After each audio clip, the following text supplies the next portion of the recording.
So we'll begin now. I hope the recording is started. Okay. So welcome all once again to the first episode of the Author Room. It's a novel initiative of Inklings, the Literary Society of LHMC, and we are very proud to have you all on board. It's in collaboration with the MySecretBookshelf, which is an online platform which offers Indian authors to showcase their talent, and it helps them to publicize their work. We'll be having multiple sessions with multiple authors, three authors in one panel. The first panel will be taken for Devika Ma'am, Lata Vishwanath Ma'am, Ayushman Gupta Sir, and the moderator would be Himanshi Gupta. The topic for the same would be declared by Himanshi. Excuse me, kindly treat Ayushman Gupta as Ajay Gupta, please. Okay. I'll restate it. The first panel would be consisting of Devika Ma'am, Lata Vishwanath Ma'am, and Ayush Gupta Sir. The moderator. Not Ayush Gupta, Ajay Gupta. Ajay Gupta Sir. Ajay. I'm very sorry, sir. I'm very sorry. It's nice. Ajay Gupta Sir, and the moderator would be Himanshi. Himanshi, you can take over.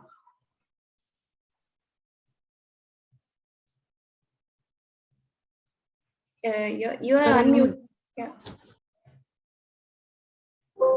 I'm audible now? Okay. Yeah, you are audible. Hey. Hi everyone, good afternoon to one and all present here. I am Himanshi. I am pursuing MBBS from Lady Hardinge Medical College, New Delhi. I am currently in second year. I aspire to be an orthopedic surgeon. I'm your average girl with a bit of enthusiasm for reading the literature, which is especially non-academic literature. And so today in the first panel, we have Devika ma'am, Lata ma'am, and Ajay sir. And beginning with the introductions of our panelists, we have Devika ma'am first. Devika ma'am is an award-winning poet and author. Devika ma'am has 5 publications under her name. What began as a hobby at the age of 13 graduated into blogging and soon took the shape of publishing. In 2016, when Devika ma'am self-published her first book titled 7 Vows of Marriage on Amazon Kindle. Reminiscence, The Mind Game, and Meghna are some of the other titles by Devika ma'am. Next, we have Lata Vishwanath ma'am. Lata Vishwanath ma'am is an author and an entrepreneur from Bengaluru city. She's an engineer and a material scientist by training. After spending nearly 20 years studying science and engineering in research laboratories in India, Malaysia, and Singapore, she realized that the humble pen is a mightier tool to make a difference to our planet and society at large. She made her foray into writing with journalism and turned to creative writing for a career. Autumn Showers is her debut non-fiction narrative, and Singapore Sling is a collection of fictional stories inspired during her 2 decades long stay in Singapore. Next, we have our esteemed guest, Ajay Gupta sir. The poet finds things flying around him on news channel quite engaging, absorbing, and full of life itself. And based on this, he has penned a collection of poems on subjects ranging from Kurdistan to Imran Khan to Rafa Nadel to issues of socio-psychological import. The title of his debut collection of poems is Questions. And we have a special star note here that Ajay Gupta's book Questions will also be available at our stall during our college fest with discounts for all. It will be available on all 3 days of the fest, that is 29th September, 30th September, and 1st October. Now, moving on to the next thing, that is introducing the topic for the first panel. The topic is the great perhaps of writing. With reference to the John Green's Looking for Alaska, the great perhaps of writing is actually a metaphor for the great milestone of writing. The segment deals in questioning the author what according to them is the biggest milestone and achievement of the question period. So as we move forward in our program, we have a question for Devika ma'am. The question goes as such: how easy or tough it is to build a character around someone known to you? Could you shed some light on this topic, ma'am? So you want me to answer this first, right? Yes, ma'am. So first of all, building a character on somebody I know, it is, I think it is a mixed emotion, because I know I don't have to do any research. I know the person. I can just pen it down creatively. But sometimes it also is difficult, because you have spent a lot of time knowing that person, and all those moments come back to you. So sometimes the bad moments that you have encountered, that will create a lot of problems for you. But yes, it I always like, even when I write fiction and short stories, there is a little bit of my personal life included there, and some characters are based on whom I see in my real life. So yeah, I prefer writing that way. Yeah. Thank you.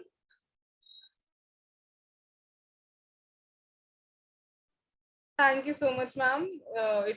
It's great knowing a writer's perspective. So, moving on, I want authors to discuss on the topic briefly, the grade perhaps of writing. Ma'am, could you share Okay. your views? Okay, I'll begin. So writing, I started in my teenage. I started writing, but I think I have written a lot, but I have never published much, because, and as I was telling Leta ma'am also before the session started, that until and unless I am convinced that I want to share this message with the public or make this message public, I do not publish my writing, whether be it a short story or it be non-fiction. Like my book, The Mind Game, was a conscious effort of telling people that how mental health is important and how you should develop emotional intelligence in such a fast-paced world. So the greater perhaps of writing for me, I achieved it when when some of my readers told me that they have found a different perspective towards life after reading The Mind Game. And I think more than the numbers, the number of books sold, I think this has been my greatest reward and my greatest achievement, that I could help people think in a different way, that okay, you can, life does not have a single approach. It has a multifold approach, and there are diverse aspects to consider in every situation. So I am very happy that and I look forward to spreading that message through my other works as well. Yeah, so I think for me, greater perhaps is when somebody can think differently after reading my book. Yeah, I hope I have answered your question. You definitely did, ma'am. Next, can I have Lata ma'am to shine some light on the grade perhaps of writing? Thank you, Himanshi, for that question. Yes. Yeah, so I'll be too glad to share my views as well. So, I mean, I think this grade perhaps, I first wanted to know what actually this grade perhaps means. So I just did some research on the poet who has said these words, right? So I thought probably it reflects the life of, so many writers, what he has said, probably I would also say the same, because we are seeking something, when we are writing, because there's always a purpose that we are looking for. So I researched on him and I found he was a great writer, French writer, and he has won a lot of awards. There's so many, so much on him. Probably he had enough in his life, as he had gained a lot, but then he was still seeking something. So even in his last breath, he was looking for a greater perhaps. So I think for me, for any writer, there's a beginning and probably there's no end to it, because we are always, that's how the writer's life becomes. Once, for me, if I talk about myself, the day for me, and also I must add that greater perhaps comes in for me. It has many doors, where there is one door opens, there's another door. One door, I am through one door, there's another door that opens. Again, I cross that door, there's a third door which is opening. So for me, these are different doors that I'm crossing, and I don't know where the ultimate door lies for me. So there's always a door that has to be opened, probably till the last breath. So for me, the first door was when I decided I have to become a writer, and given the fact that I had not read a novel for 20 years, I was not able to appreciate what a novel means. What is a good writing? I mean, a good literature means. But of course, I was a voracious reader. I used to read a lot of non-fiction, true stories, but I was not into fiction at all.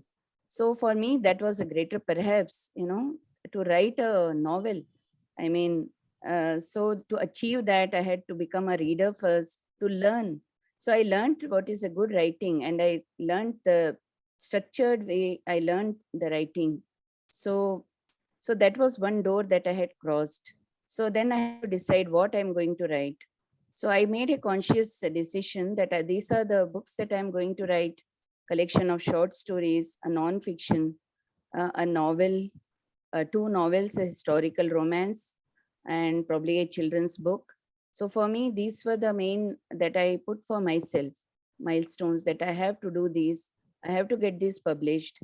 But then also, while deciding on these, I had to make sure that for me, it is very important. I need a purpose. For me, purpose is always very important. So as probably told by Devika, for me, it is very important what I write. It reaches the right audience and it touches their lives. And if possible, it brings some change in their lives.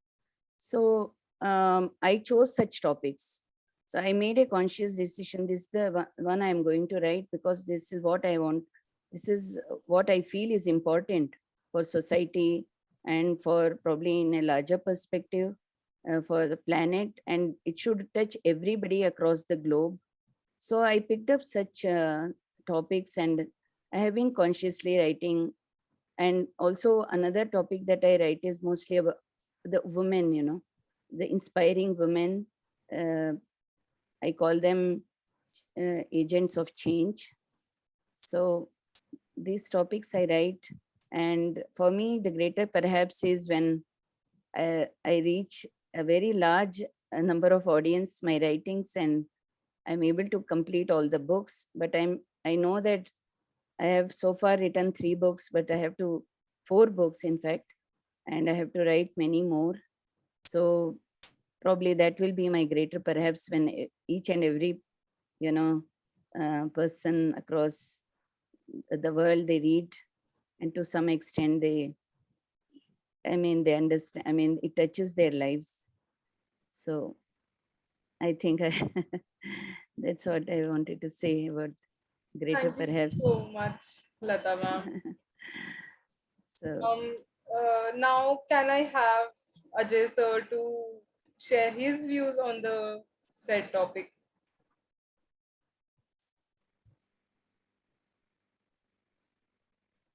So you haven't muted you haven't unmuted yourself. Kindly unmute.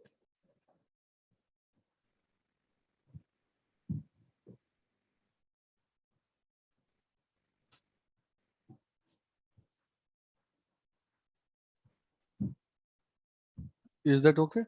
Yes, sir, you're audible. Good evening, everybody. Sitting here, I think feels like I am an accidental guest here. Right from my student days, I felt that I am a creative person. I would be writing. In fact, wrote in Hindustan Times, won award even in those days. Wrote voraciously. In fact, wrote very extensively as a letter to editor person, like in a statesman. In fact, I have won an award in Filmfare for writing letters, but accidentally I got into administration. And being in administration, particularly in provincial administration, you have to work so much. Uh, uh, Even today, I reached here just 5 minutes, leaving a meeting behind. So actually, the great perhaps of the writing for me is that right from the beginning, I have seen life very closely. Uh, my roots extend up to even village. For a few years, I won't say few years, off and on, I keep visiting village. And I have seen things very closely. I am writing a novel after this poetry collection, and that is almost not a story, but in fact a true story. I'm just giving twists and turns and certain things just to make it look unreal actually when it is coming out. But that's actually a real story, a true story. The great perhaps yes, last day I was asked what is the motivation, what are the things that spur you to write. I think the life itself.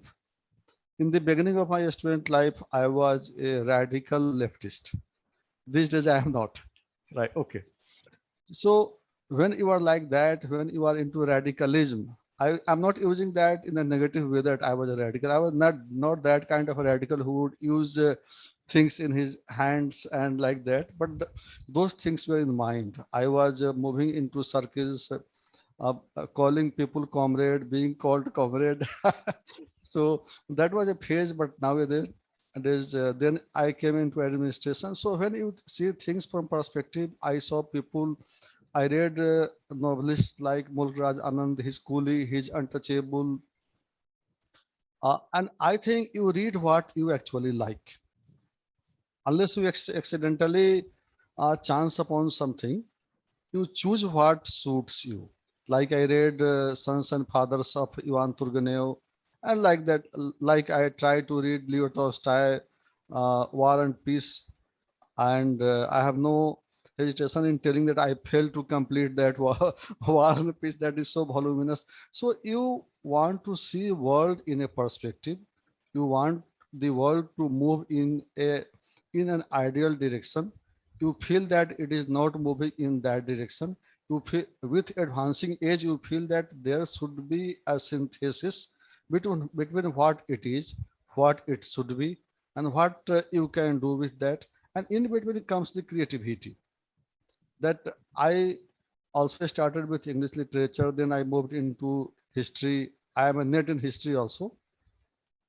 So, like Lata ma'am said that she hasn't read for 20 years a novel. So I would say I would go with her. I have been reading off and on, but basically reading is, I would say, a studying. You are studying life. Like I wrote about Rafa Nadal, I wrote about Kurdistan, I wrote on environment, I wrote on Durga Devi Rathore, right? I wrote on Ram Jetmalani.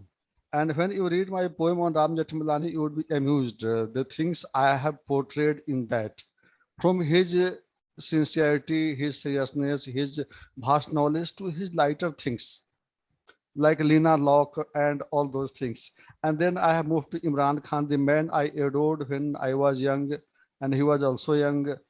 The best fast bowler I thought mint Imran Khan. But when he came to politics and when I saw his attitude towards India, then I had to change my attitude. I unfollowed him I unfollowed him on Twitter and things like that. But still, within the heart, I still feel, how can Imran Khan go so wrong?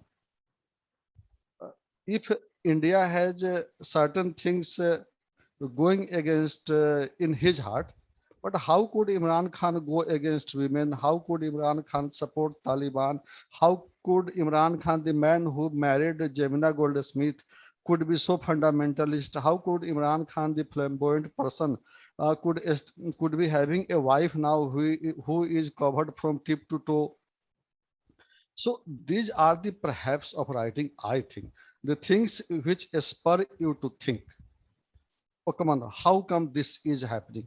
And how come I am putting up with this? And the matter is that you can't do much about that. Like you want to change politics, you can't change. Once I started a group, poll plank for servicemen, I realized it is impossible because the persons who are making law in parliament, in legislatures, they won't allow outsiders to get in. They allow lecturers to get in, they allow advocates to get in, but they won't allow other persons to get in. And what is the logic? They won't even discuss. So these are the things which are being churned in your mind. So like Lata ma'am said, I liked her sentence very much, that she hasn't read a novel for 20 years and she's writing so extensively, and she talks so beautifully about that. Others also, I'm forgetting the previous writer's name, the young lady. I also liked your description. So these are the spurs, these are the perhaps that you are boiling from inside. You are in a melting pot, and what the melting pot would ultimately throw, you yourself even don't know. That is the great perhaps of writing, I think, and for me that is it. Thank you. Thank you so much, sir. Now I would like Lata ma'am to briefly answer the question which we have for her.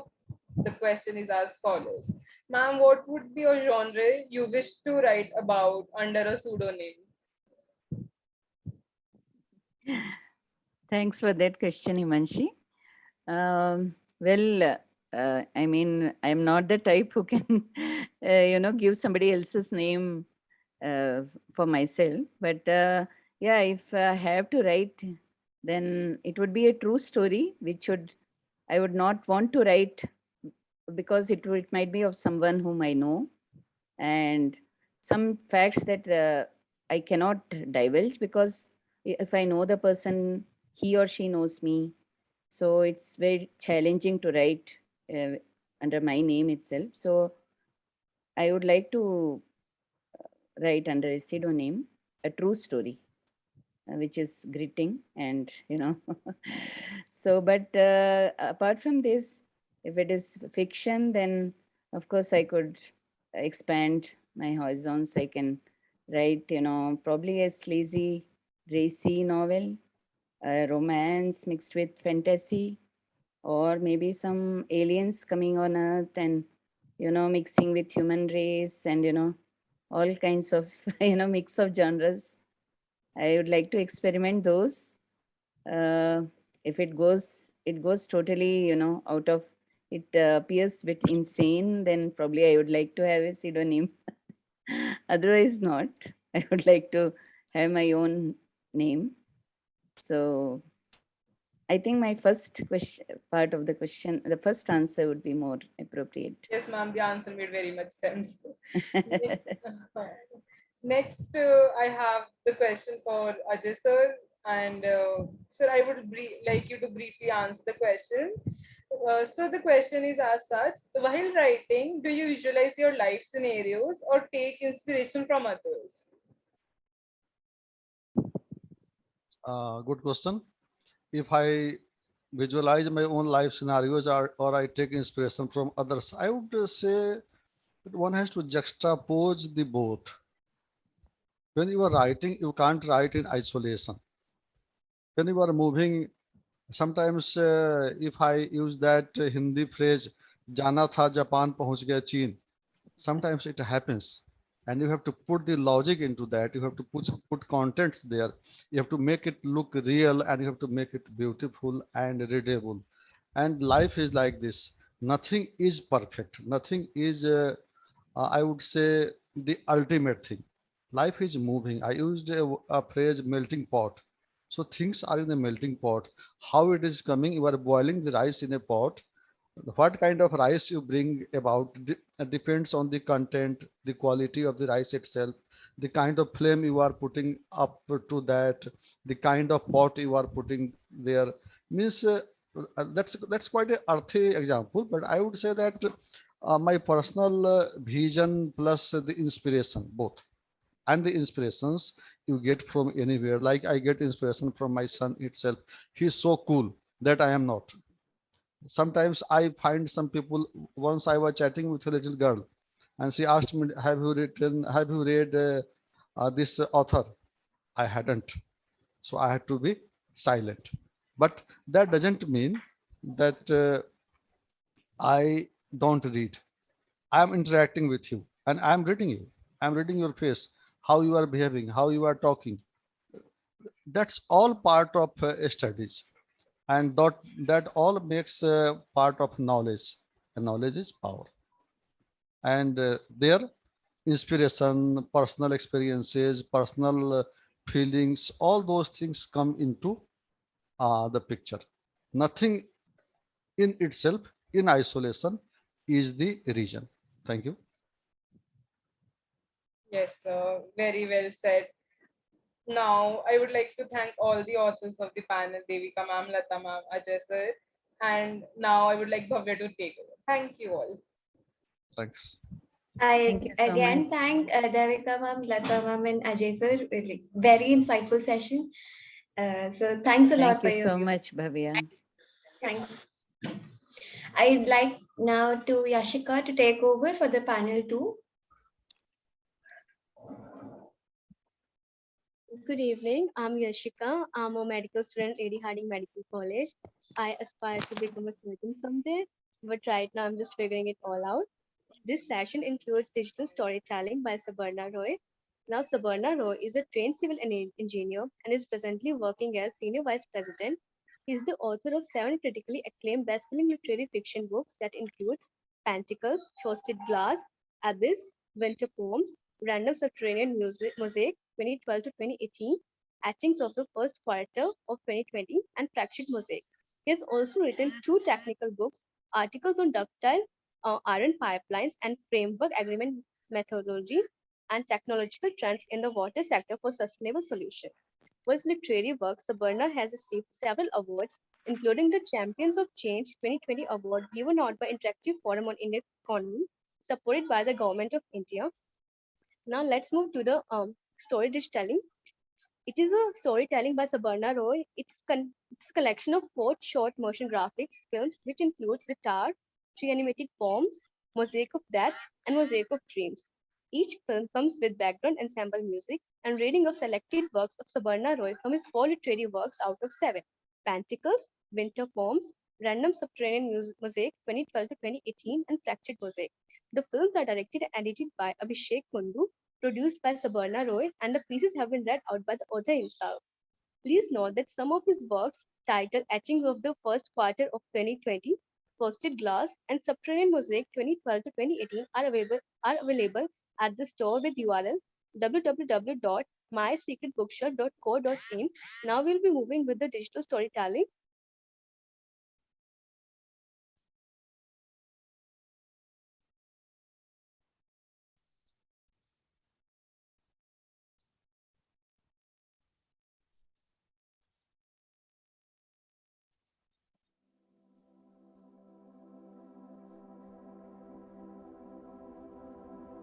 The Tower. 1. The tower where we live is a tall and lonely tower. Standing outside the limits of the city, it reaches into the white tufts of clouds from a huge expanse of land once used for potato farming. This tower, among other towers, has a name. It is popular by its name, Dream Tower. Sometimes I wonder about the dreams of this dream tower. Dreams of its architect, dreams of the masons who worked on it, dreams of the seller, and of the buyers of its apartments, and of the mafia which craftily squeezed the land out of wide-eyed farmers. The tower stands erect like the timeless portal of an arrogant crown. As I walk up its spinal stairwell at nights, pondering over this multitude of dreams, I know these are dreams which still linger in its labyrinths like ghosts. 2. There are times when I stand at the window of my apartment looking at the city where I was born. searching for symbols and patterns that I know exist beneath layers of rising vapor in the air of this city. The smog invariably clouds my vision. Sometimes I catch a glimpse of familiar bridges and a few monuments. Mostly I look at the airplanes taking off and landing incessantly, and the cars that seem to glide on the highway that dives past the distant tower. The farmlands and wetlands around the tower look plundered and ravaged, destroyed by the monstrous man-made construction machinery, giving way to spectacular buildings, deluxe hotels, and shopping malls. I tell a lot of people, not caring to hide the strain of pride in my tone, I live away from the city, amidst greenery and water bodies and clouds. I know this is a lie, yet I prefer saying it. It makes my acquisition look like a prized possession. Soon, the ever-swelling concrete jungle will engulf everything. The nooks and corners, the parks and shady grounds by the lakesides, where I chased solitary, beautiful girls during winter picnics long time ago. 3. I have a friend who is a film critic, progressive, well-read, and talkative on all the matters on earth. I hope you understand what I mean. This guy, after eating a sumptuous meal at my place, summed it up. Sandy, this property makes you look like a man. Men are no longer known for their chivalry or by the charming ways they treat their women. Rather, when we talk of men coming back nowadays, they're actually referring to sedans resembling angry warplanes. My friend's words made me wistful for some time and ponder, was I at all a man enough before taking my place in this tower? 4. My son and daughter have wonderful faces like those fluffy angels in a dream. I have been thinking, can one see such dreams in this tower? My wife, who loves me like a magnificent queen, and is my partner in all the crimes that I have committed till date, was the one who made all the installations in our home. The wood-carved, fine leather upholstered furniture, the ornate lighting, the embroidered carpets, and the stainless steel digitized contraptions to do this and that to perfection. My God, the things look so nice and cool and provides you with such deadly comfort that our home almost looks like the insides of a medieval fortress. In this cave, at times, floating on strange clouds, we play hide and seek, make fun of each other, quarrel, see horrendous films and listen to rock, and sleep and eat and defecate and party, coming and going, day in and day out. Do we get bored in this tower? There is no definite way to tell you this. Because when we get bored, we skip channels, change our gym routine. My wife orders for new food. We try out avant-garde stuff in films and theatre, read poetry and make love on different beds, and even change drivers and servants. One night, the stars and the half moon twinkled so brightly in the sky, while the lights from the city looked sad and diffused. I was teaching electrostatics to my children. You must be aware how tough it is to teach adolescents. Something like charging of a gold leaf electroscope by induction. As I jumped into the most dramatic part of my discourse, My daughter furrows her brow, raises her hand, and blurts, "Sandy man, I have something to say." Although I felt irritated to the core, but when this tiny, fiery woman has something to say, you can't stop her. My son feels agitated and, almost taking my side, reacts sharply. "Come, say what all you have to say, quickly. Don't you see Sandy Man is making such a bright effort?" Then my daughter asks me this question. "Tell us, you Sandy Man, how far is the soul of the city from our tower?" My son becomes thoughtful at the question and, as a rejoinder, asks, "How can one say, Sandy Man, where the soul of a city lies?" Frankly, I feel like a charged electroscope, and I end up saying, "The city is so far away from us, and its soul, my dear children, lies buried.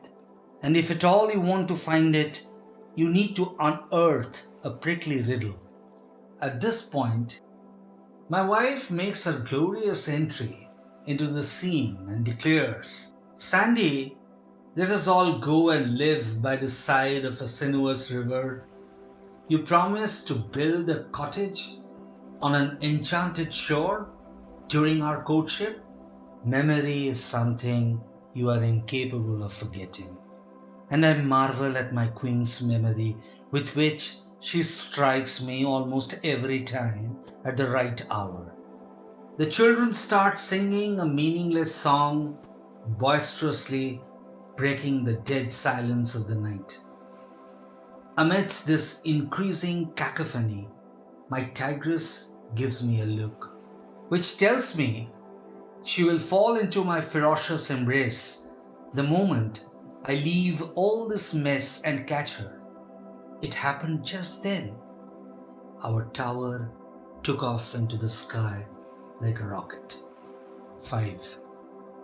When we do not feel like sleeping, which happens many a time, I tell them stories, mostly spooky stories. I told them one a few nights back. I got down from my car, proceeded towards the elevator well in the tower. The tower consists of 2 elevator wells facing each other. We are the only residents in this tower, but the elevator cubicles were tirelessly waiting at ground zero for somebody to occupy their space. I feel very confused about which elevator to board. So I have made a principle of sorts.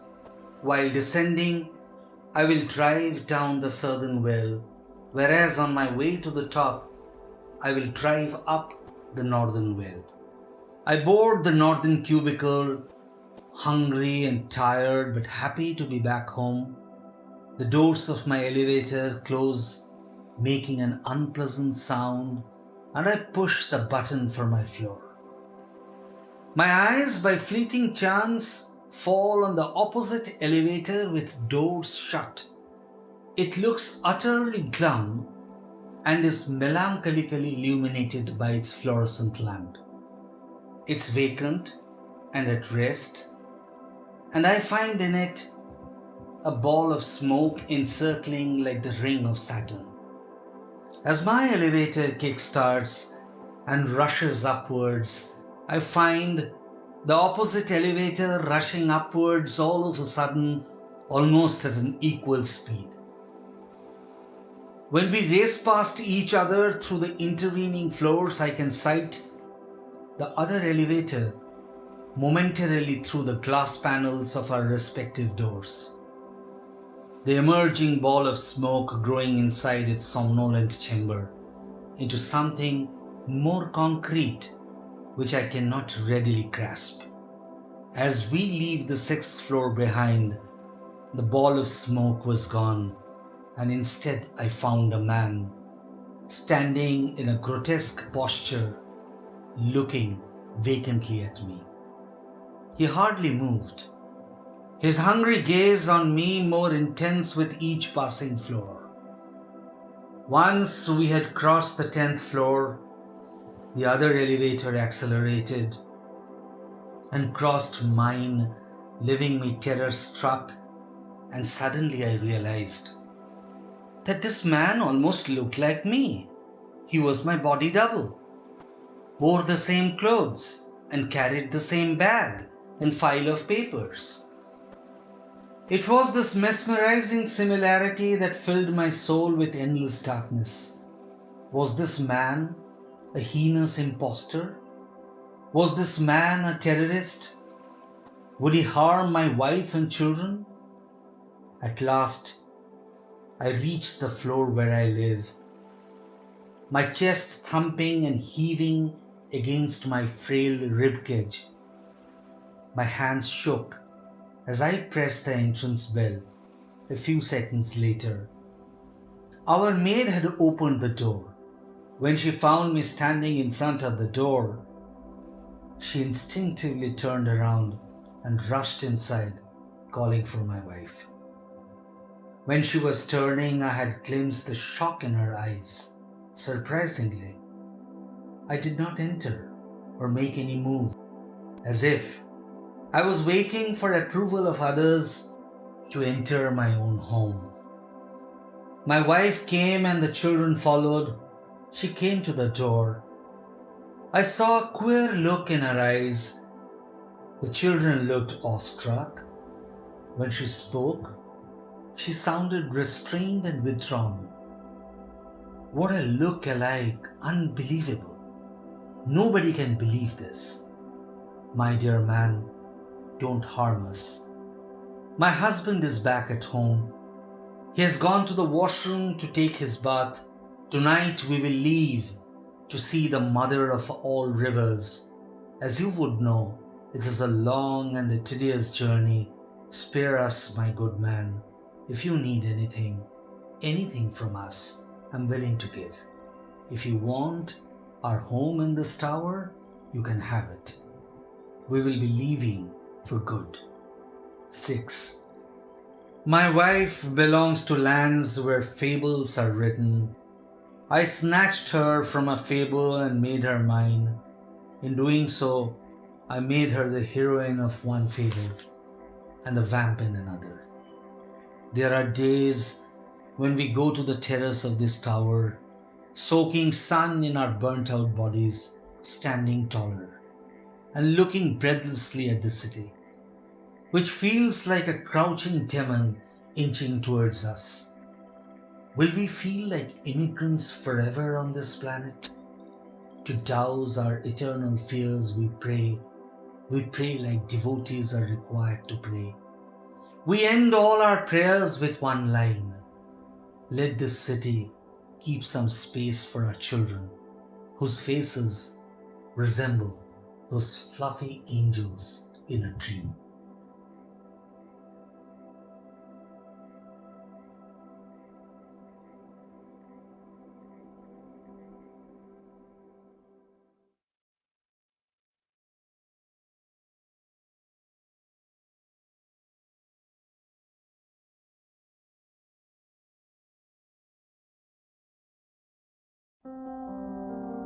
Was I left inside an airless chamber, a vacuum in my intermittent dreams?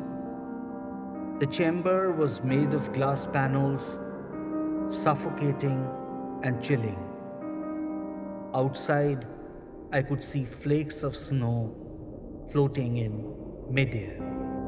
I was losing every bit of myself gradually: my alphabets, my words, my sentences, my paragraphs, my stories.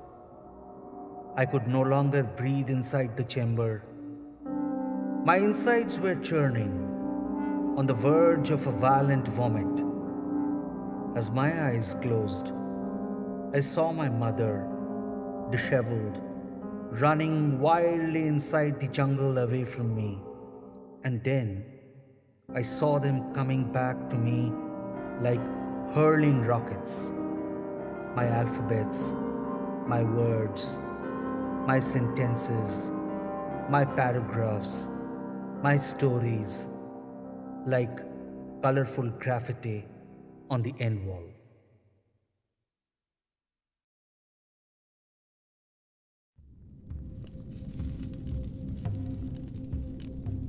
Will I rise up from the ashes? Will I rise up from the ashes? Will I rise up from the ashes? To roam around the bylanes where your fragrance trails through the air, ignoring the perennial mist of squalid dust and soot. Will I rise up from the ashes? Will I rise up from the ashes to swim in the sparkling waters where you have swum, leaving behind your dead cells and the asphyxiation of your supple body in the ripples of the water? Will I rise up from the ashes to fly in a balloon on which we have traveled through the blue sky and white walls of clouds, and we have cried together in joy, flying in the air above the shining metropolis? Will I rise up from the ashes?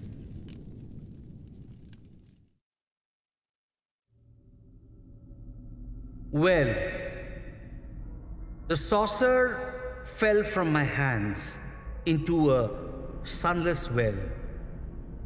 Somewhere in the distance, I could hear porcelain breaking on jagged rocks, splintering into tiny million pieces. I glanced at my hands. They were shaking, trembling. My right leg was shaking too. My eyes strained inside the sunless well.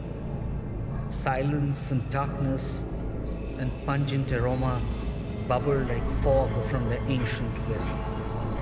And then, if you concentrated a bit hard, you could hear a few muffled screams rising too. It seemed somebody was being strangled, bones cracking, and there was a struggle. Then I looked behind me. There was a long queue of men and women with asphyxiation written over their faces and trembling saucers in their hands. A moonlight man with a beam of a cane in his hand pointed towards me and announced, "You are next."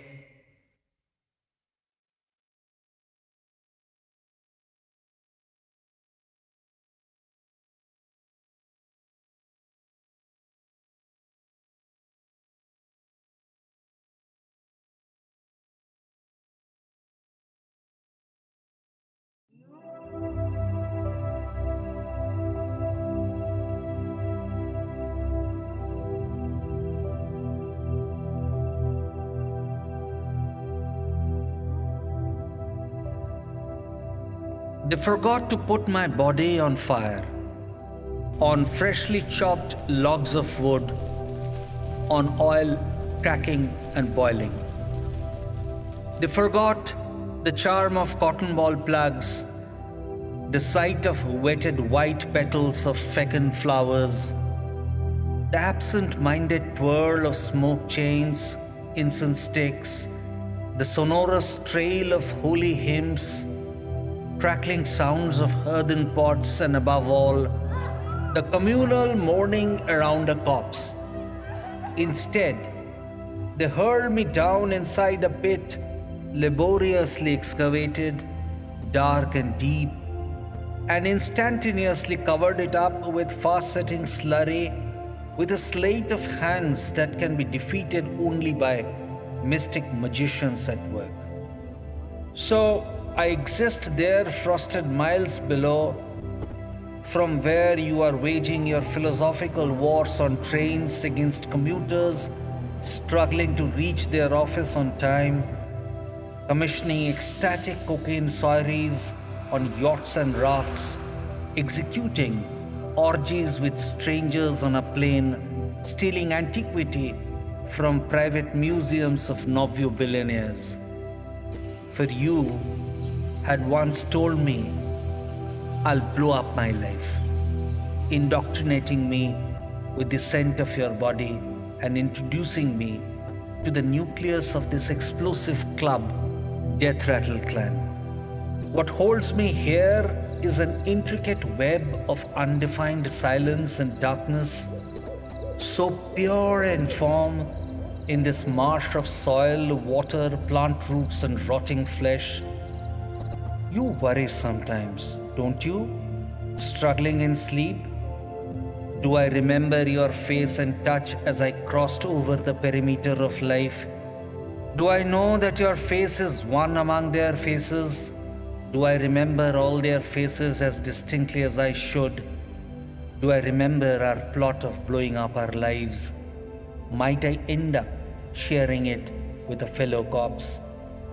Remembering and forgetting are complex phenomena even otherwise, more so after you have crossed the gate. Sometimes nowadays I will to laugh at our words, words crafted out of beliefs, mostly non-beliefs, yet preached with so much intensity, precision and timing, a way of time passing for all of us at this explosive club, Death Rattle Clan.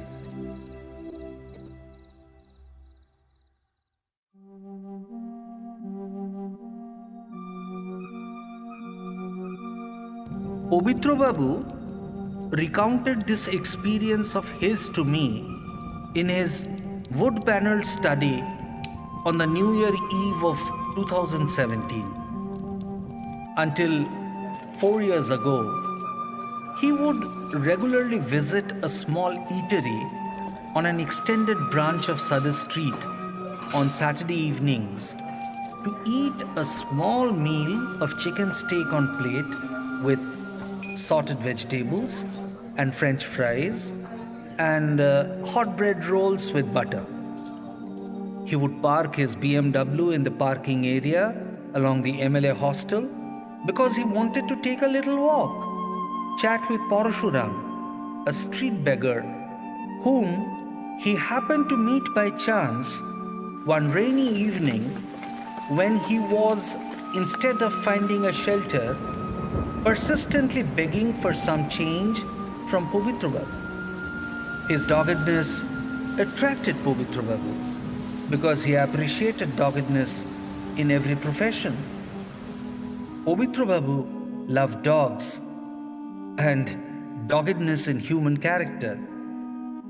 One evening, Povitra Babu was feeling happiness swelling inside him. He'd actually signed a very profitable contract for his company after long and painstaking rounds of negotiations. When he met Parashuram that evening, he was looking patronizingly towards him, and he said with affection and warmth, "Tell me, Parashuram, one wish you have that I can fulfill." Parashuram replied immediately, "Sir, I want to see the wonders of Kolkata in your air-conditioned car. The streetwalkers will be sweating off like hell, but you, your chauffeur and I will be delightfully cold in your sleek ship. Sir, only for an hour."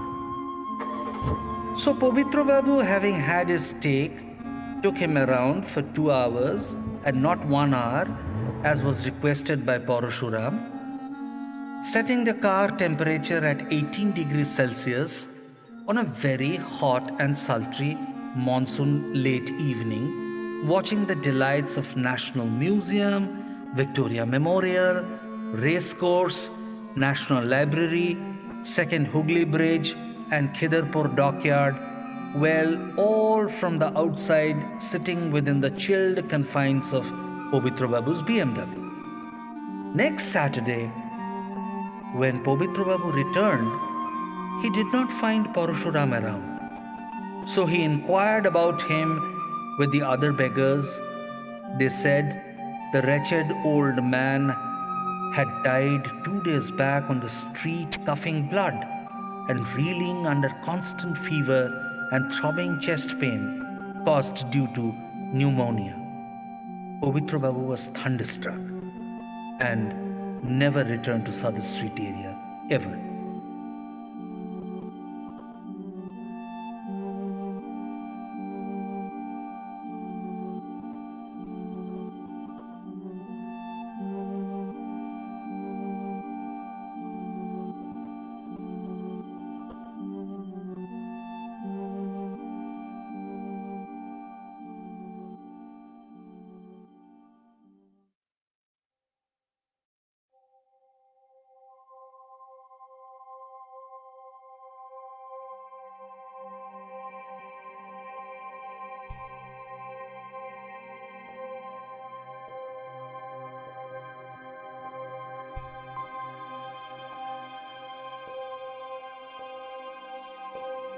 The dream returned to King Shuk.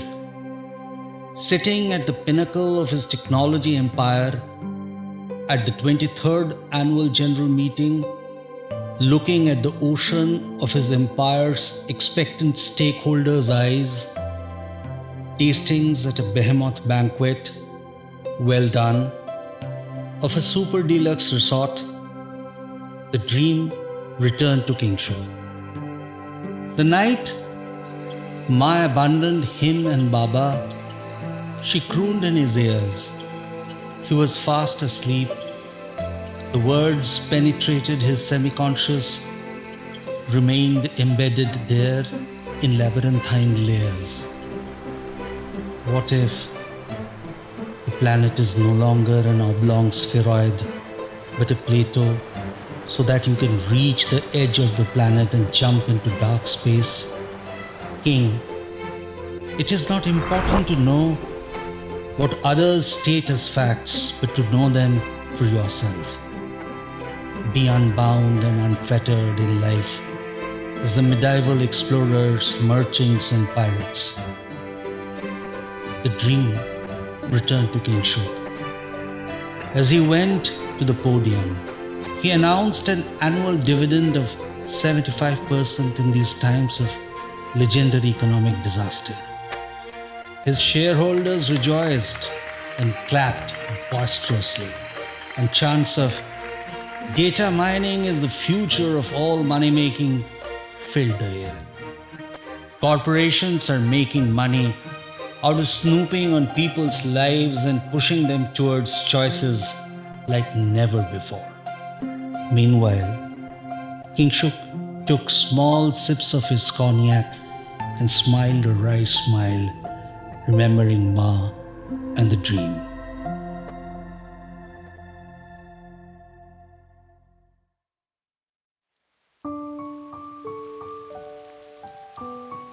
The rains nowadays remind me of the grasslands of childhood.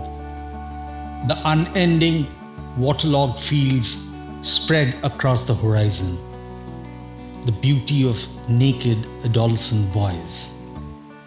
Nascent muscular torsos entwined in motion. Pacing and swerving a wretched football against the friction of water and blades of uneven grassy growth, pools of mud, sheets of water falling from the sky, speeding drenched cheetahs as if in a choreographed wild opera in slow motion. The last move, and then a shooting volley inside the goal. Hands thrown up in joy. Applause rocking and roaring as a bolt of massive thunder divides the universe into two teams. One that wins and the other that does not. The drenched cheetahs run again for another goal. Images ravaged by time float through my mind like ancient cinema. Aging is reaching tranquility. Aging is getting plundered by the pain of memories of other worlds.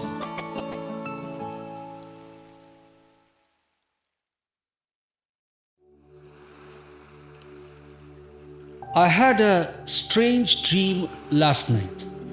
My son Bholu and I were floating lazily in the Dead Sea on a late afternoon. The night sky gradually shrouded us.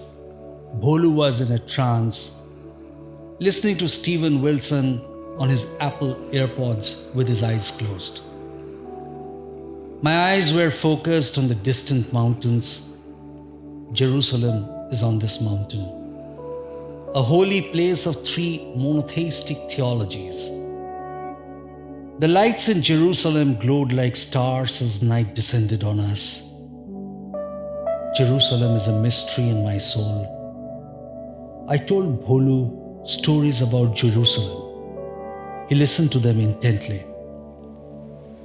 We showered, changed, and retreated to the adjacent Movenpick resort, where to our dismay they had laid out cold cuts of tuna and salmon with some beetroot salad as a sorry excuse for dinner. Around midnight, we drove to Amman.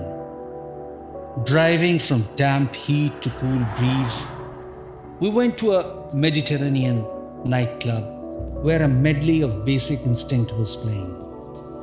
Young and attractive girls and boys of all nationalities were dancing.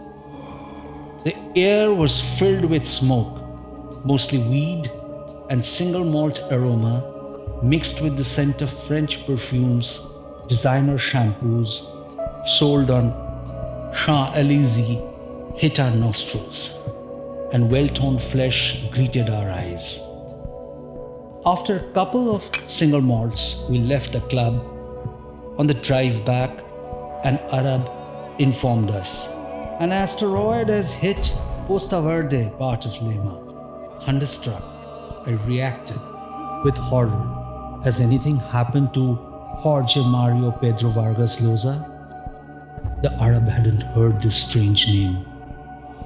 At a very early breakfast, we were eating falafel at a 24/7 restaurant when Bolu asked me two questions. You have been an atheist all your life, yet you are excited about traveling to old theological places. Sharnath, Benares, Jerusalem. Do you miss God in your life? Do writers who affect you become more significant to you than your family? At this point, I woke up.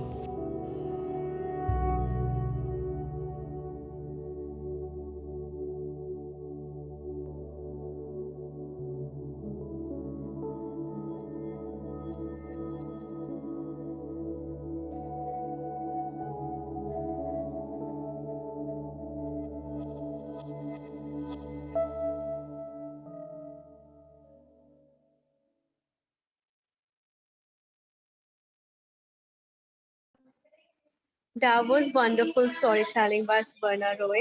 I hope you enjoyed this. As I can see from the comment section, you really enjoyed it and paid attention. Thank you so much. Now I will like to pass the torch to the host. Thanks a lot. Thanks a lot. This was actually one amazing session, and we are left reeling for more.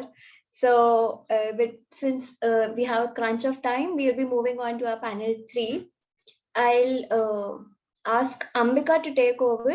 We have this session would be an all women's session, so we are really looking forward to it being an all girls college. So, Ambika, can we have you on board? Hi, am I audible? Yeah. Please Should I go ahead. start? Yeah.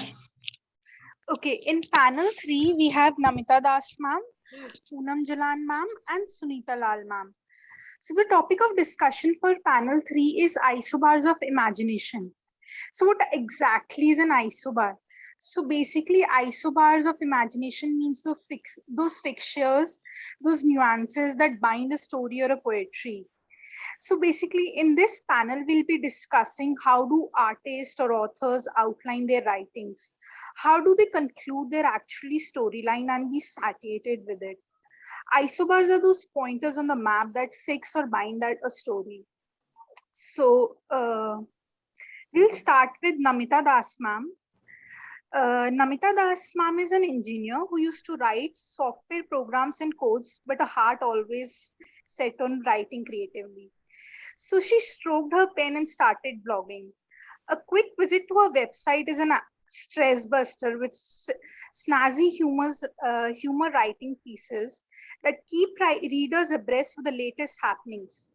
After making her readers tickle and giggle with her debut humor novella, It's Funny, Oops, I Mean Funny, and a short sequel, Happily Technically After, renowned international publisher Yugoto Publishing has released her new novella, Who Ate Our Food? This fresh offering also explores the humor genre, but this time with a touch of horror. Her experience of having lived in maximum city, Mumbai, and worked with corporate bigwigs like Infosys, JP Morgan Chase, explains the cosmopolitan nature of her novella. While being a passionate writer, she's also a mother to a toddler with many joys and wonders of motherhood that she has experienced. Namita also writes tiny tales for preschool pupils, and she has taken a first step in children's story writing world with a book Keen Little Cuckoo, published by Target Publication. So we like to mention that Namita Das ma'am's book Who Ate Our Food will be available at a stall during our college fairs during all 3 days with discount. So, ma'am, the question for you is writing codes or writing humor. How do you ensure that you don't mess up with the system? Because in the present times that we are living in, humor for one can be offense for others. So how do you assure that it doesn't mess up with the system?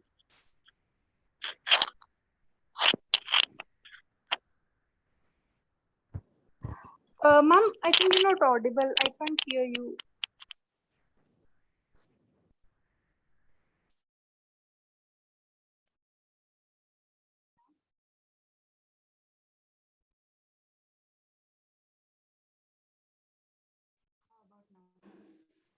Am I audible now? Yes, ma'am. Yes, ma'am. Yes, ma'am. Okay. So I would like to start with saying thank you to you for the wonderful introduction. And yes, so you were asking about coding and writing. So, you know, when we write codes and when we are programming, we have this option where not option, but that's a step where we have to go through hundreds of test cases where we test the program that it should be a bug-free code that we are going to give. But even despite of these 100 test cases, there might be a teeny mini defect that would come out in the client's production region. So that is what happens with writing also. You know, I write humor and I have like friends, relatives, and some beta, alpha, gamma readers, whatever they are called these days. So I do run through my writing through these people, get those improvement points and try to polish as much as possible. But even after that, I cannot guarantee that whatever is going to go out will be liked by everyone. So you see, there's a golden mantra. You cannot keep everyone happy, right? So similarly, I cannot expect that when my content goes out, the kind of humor that I'm going to present will be liked by everyone. Right, there would be a chunk of people who like it, but there's also a chunk of people who do not like that kind of humor. So my humor is mostly home related and between couples and families. But I also know people who do not like this kind of humor, but they would prefer reading political satire. So, you know, even in humor, you have division of what kind of humor someone likes. Again, if I have to explain it in a different way, I'll tell you I'm a Bengali and I like fish curry a lot. But my own sister, she hates it. So we have come from the same womb. Okay, we have the same mother, yet we both do not like the same kind of food. So similarly, in humor or in any kind of genre, you cannot say that if I have written a book, everyone is going to like it. So I just keep this thing in mind that when I'm going to present my content to the greater mass, there will be certain people who would dislike it, and I just have to politely pass that. Because, you know, if I know that one person dislikes my content, there are 50 other people who are liking it, right? So that is how that is what I keep my mind in, that keep this thing in my mind, that I should not get overwhelmed or pressurized with what kind, if I get any kind of negative comment. Like, if I have to add this point, that one of the readers said for my first book, It's Funny, Oops, I Mean Funny. So in that book, there are no proper names to any of the characters except the protagonist. The protagonist is named as Anu. All other characters, they are like Mr. Husband, Mrs. Umpire Auntie, Mr. Tots, no proper names. So one of the readers commented saying that it got on his nerves that I was constantly addressing husband as Mr. Husband, and he did not find it cute. First, I felt bad that, I mean, this is such a unique idea, but why he did not like it? But at the same point, I went back and saw there were 50 other people who said that they liked this idea. They loved this idea of calling husband Mr. Husband. and not giving proper names to all the characters. So I focused on those chunk of people, that there are people who are liking it, so it's okay. So it's not about messing up with the system or something. It is just that I have to focus on the kind of people or kind of audience I have.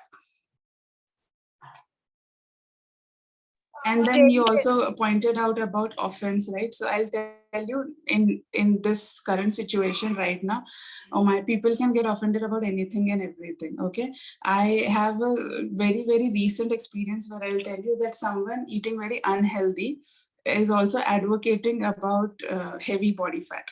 Okay, so when you go ahead and point out and tell them that if you eat healthy and exercise, you might get back to normal body fat, but then you might get brutally accused for body shaming. So, there's a thin line in caring and shaming. Unless there's a medical condition where I have to understand that, no, this is not something that is in my control. So I shouldn't advocate it. But if something is in my control, I can work towards it. So that is what it is. Like, you can't tell who will get offended with what. So if I have to speak out, I'll speak out. I'll give you my suggestion. But then again, not crossing that thin line. If I feel that the person whom I'm giving a suggestion is not willing to accept it, I'll just pass. So that is what is in my writing also. Like, if you don't like my content, it's okay. I understand it's not your cup of tea. I'll pass and move on to the people who do like my content. Very well explained, ma'am. And being vulnerable is what we all have to learn. Yes. And it comes with time, and then expressing yourself is more important than satisfying everyone. So Exactly. yeah. And so the next speaker we have is Poonam Jalan, ma'am. Poonam Jalan, ma'am, is a certified counselor and a behavior analyst. Academically, she's a counselor from Monash University, Australia, a certified NLP master practitioner, restorative practitioner trained by IIRP, and a certified prepare enrich facilitator. In her autobiography, White, Soft and Fluffy, a woman who refused to submit, Poonam talks about her journey from disasters to success, from heartbreaking failure to ethereal happiness in helping others heal. Currently, she's based in Mumbai with her husband, dogs, and two dogs, and her daughter. So the question for Poonam ma'am that we have is, do we have her in the meeting, ma'am? Poonam ma'am? Yeah, I'm here. Hi, ma'am. So the question for you we have is, in the description of your book, there is a line which says, for every person getting up, there are 27 who fall back down. As a counselor and a behavior analyst, how do you ensure that people seeking your advice do not vent out their healings as a curse to someone else? Hi. Can you hear me? Am I audible? Yes, ma'am. Yes, ma'am. Hi. First of all, it's great to be here. This is my first such event. So, yeah, thank you for providing the platform. Thank you, ma'am. Thank you. We're also very grateful to have you here. Okay, so about your question, first of all, being a therapist, one thing I've learned is over the years is that there is no, when it comes to human behavior and human, illnesses and things like that, there's no one size fits all approach. You have to, because, human beings are made up of their experiences, and no two people can have the same experiences. So all therapies have to be customized for them specifically. So, but how we ensure that these people, after they have healed or they have, they're empowered to be self-reliant, is we have to educate them that, okay, fine, you can speak to a friend, but your friend is not your therapist. They cannot be dissociated. They have to have proper skill sets, proper, ways of navigating through the journey of healing. And we've had a lot of people who do a little bit, read something and think that they're therapists or something. It's not that simple. uh, and yes, we do have, not 100% of all the cases that we take on are successful, of course, because eventually, we have this saying called "Khopri jiski choice uski," which I had coined when I had shaved my head 3 years ago. And people would say, "Oh, we used to like your long hair. Why did you do this?" And so one day I got really chidified and I said, "Khopri jiski choice uski," my khopri. And then applied the same to human behavior. It works as well. It's your mind. Uh, so you'll do whatever you want. So there are people who love self pity so much that they don't want to be healed. So it's really a very sensitive kind of a thing where we can only do so much, and what people do after they've left the therapy room is up to them, and the people seeking their guidance is again up to these two people to sort it out. From our side, we will do the best that we can. Thank you, ma'am. Those were really insightful, wise words. I would like to also mention that Poonam Jalan's ma'am would be available in our during our college fest during all the 3 days with on discount. Okay, I want to add something about the book here, if I may. Yes, ma'am. Sure, sure. So White, Soft and Fluffy is, it was very difficult to put it into a bracket of whether it's an autobiography or a self-help book or what. So what I have attempted to do, and I've seen in my work that, people suffer and keep suffering and bottling up their feelings, not sharing their emotions, because culturally we are taught कि मिट्टी पाओ भूल जाओ आगे बढ़ो. People don't address their issues in the now. So what I have tried to do through my book is I've taken anecdotes, some funny, some sad, some painful memories of my life, uh, how they have shaped me as a human being, and how I have been able to undo the damage that was done, or how the behaviors are formed and what did I do with it. By doing this, my intention was to open up, people. It's okay not to be okay. Go out there, seek help, go for therapy, talk to people. You don't have to sit on your pain. And the second thing is, there is something called dissociative uh, modeling. It's a form of, how you go to the movies and Amitabh Bachchan dies and you start crying because in that moment you are feeling what they are feeling. And so by reading the book, maybe the readers will be able to connect to some of the stories and maybe find their answers. So I hope that people enjoy what they read. I think surely this is what we need during the current times. I would really love to read your book once. Okay. So the next speaker that we have on board is Namita Das ma'am. Sunita ma'am. Sunita Lal ma'am.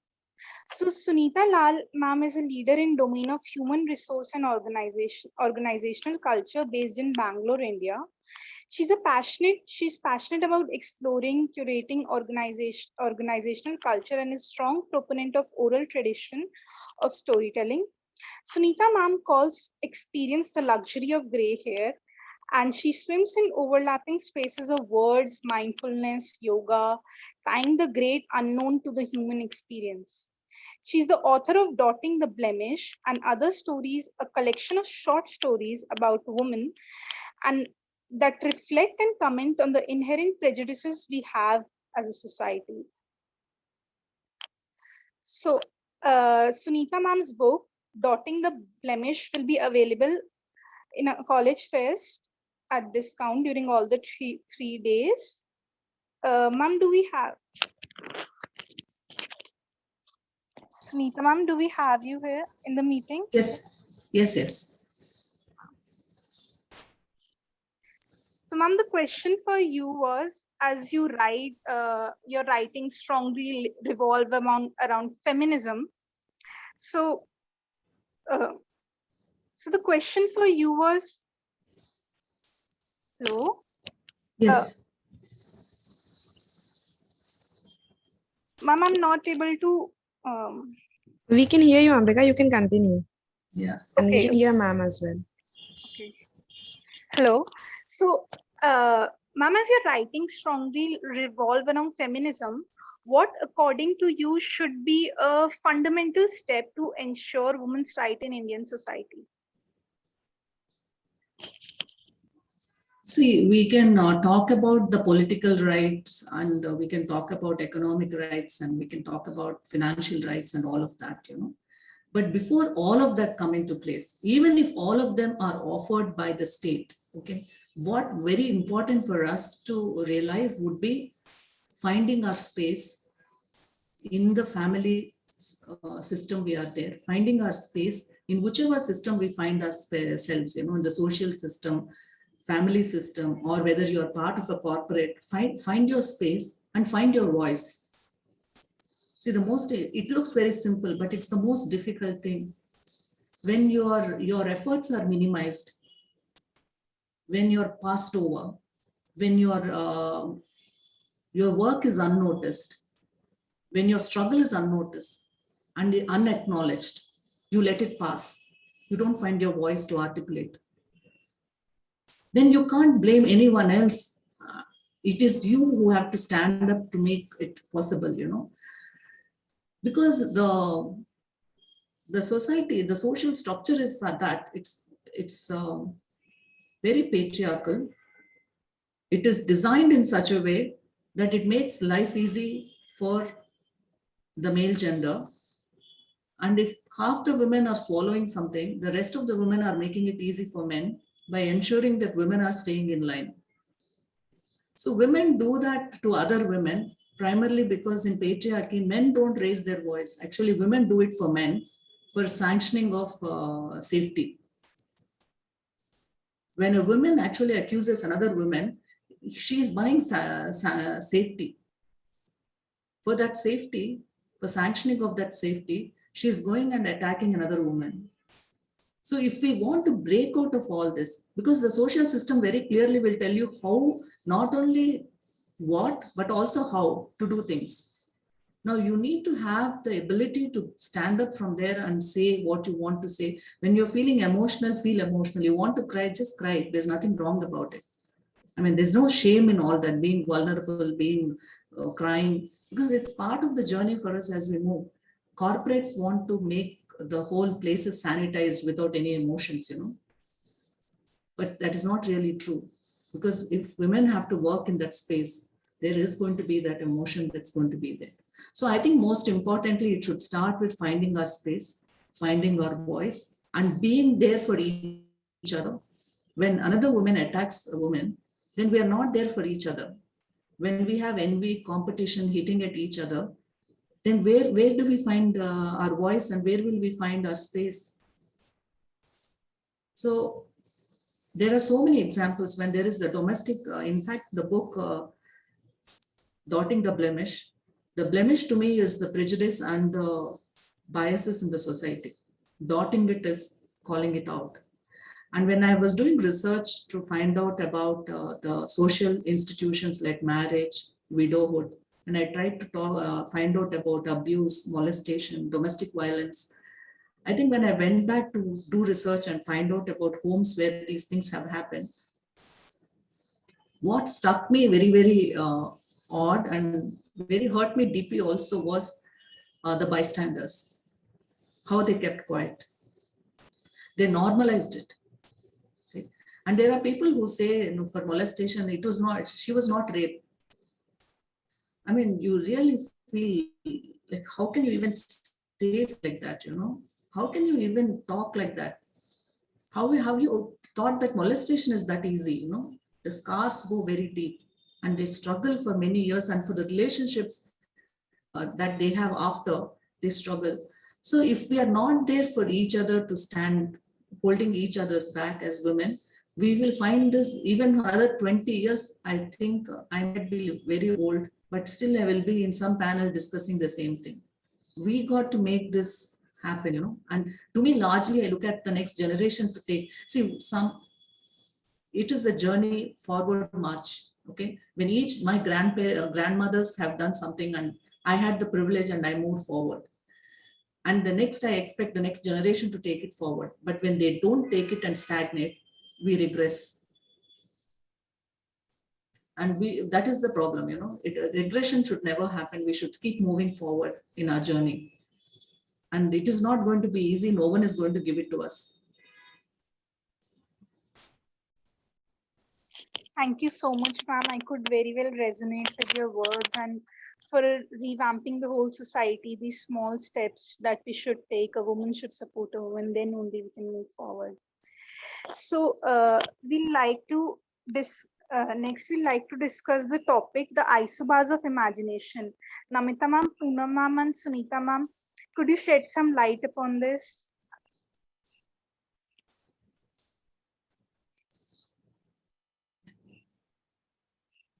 In my book was more about stories that happen in our family systems.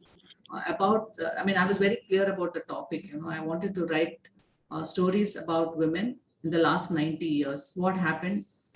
We have achieved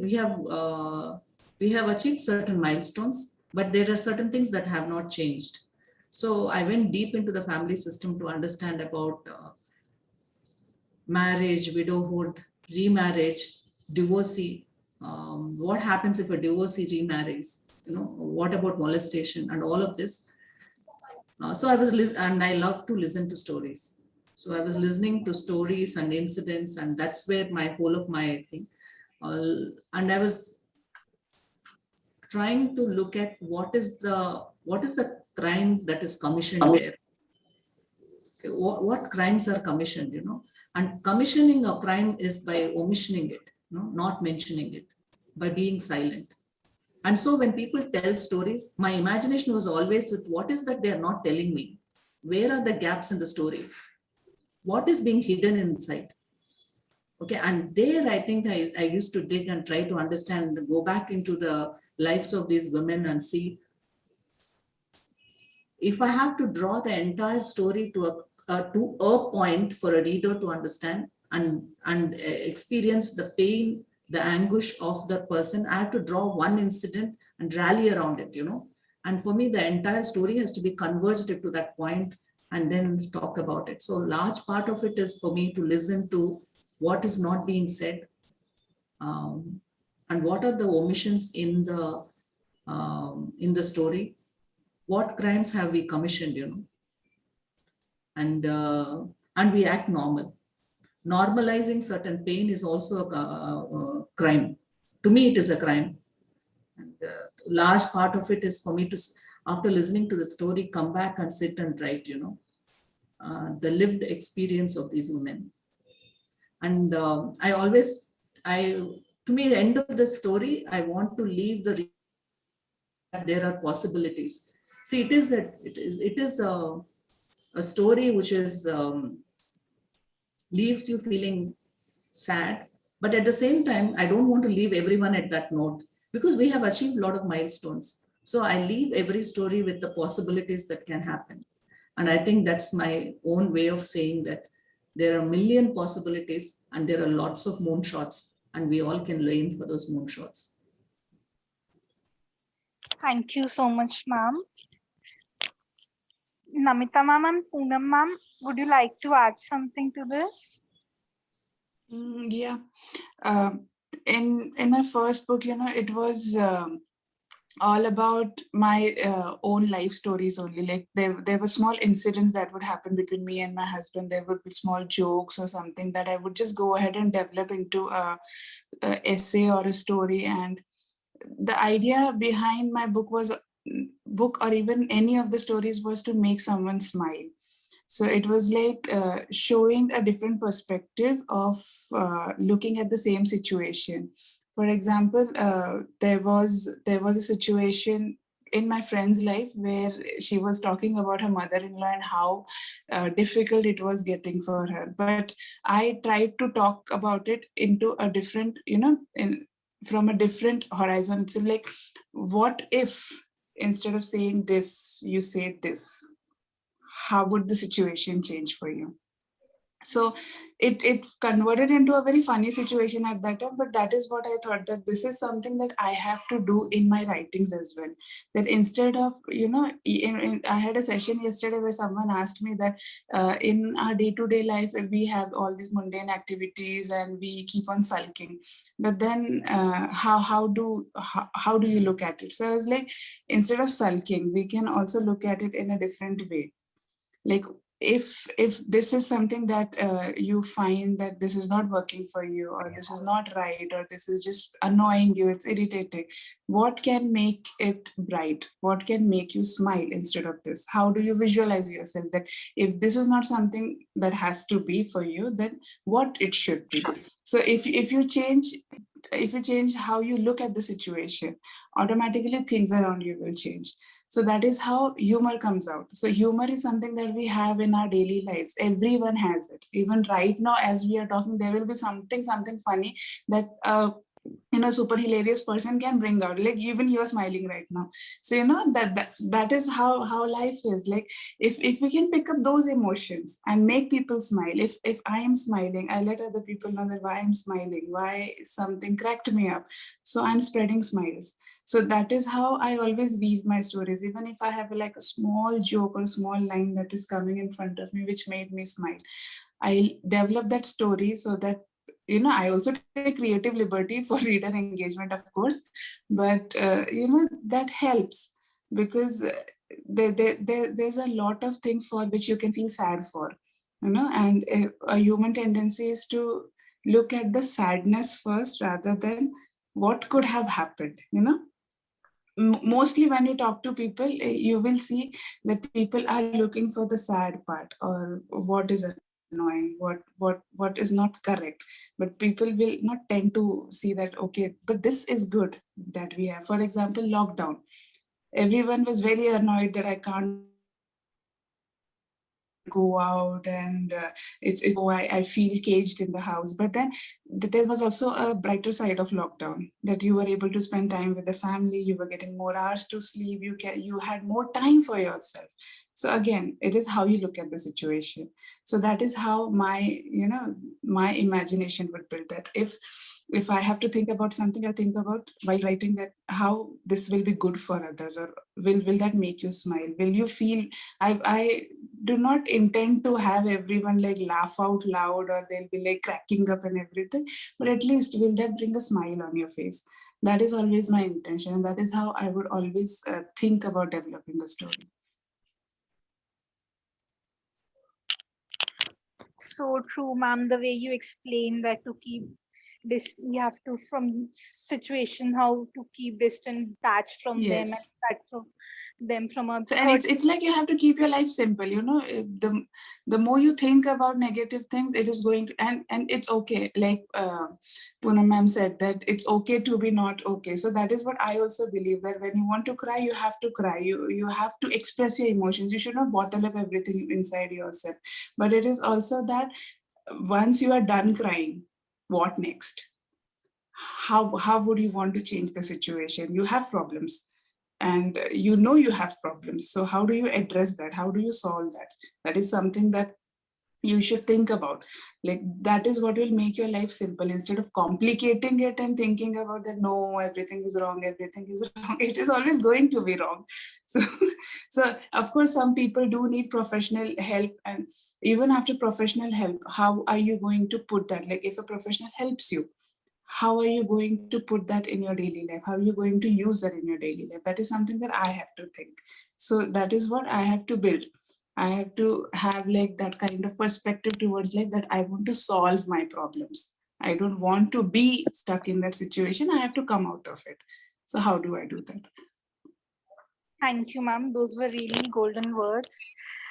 Uh, Namita, would you like to add something? You mean, I think you mean me. Oh, Poonam, ma'am, sorry. I'm so sorry. Yeah, okay. Never mind.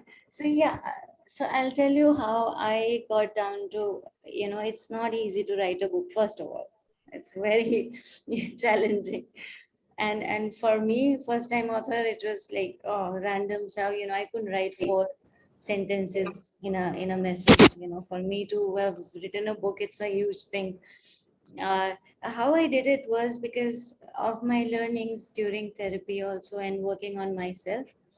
There is something called a critical filter. If I tell you, oh, you know what, you had childhood trauma, that's why you turned out to be like that, you will be offended.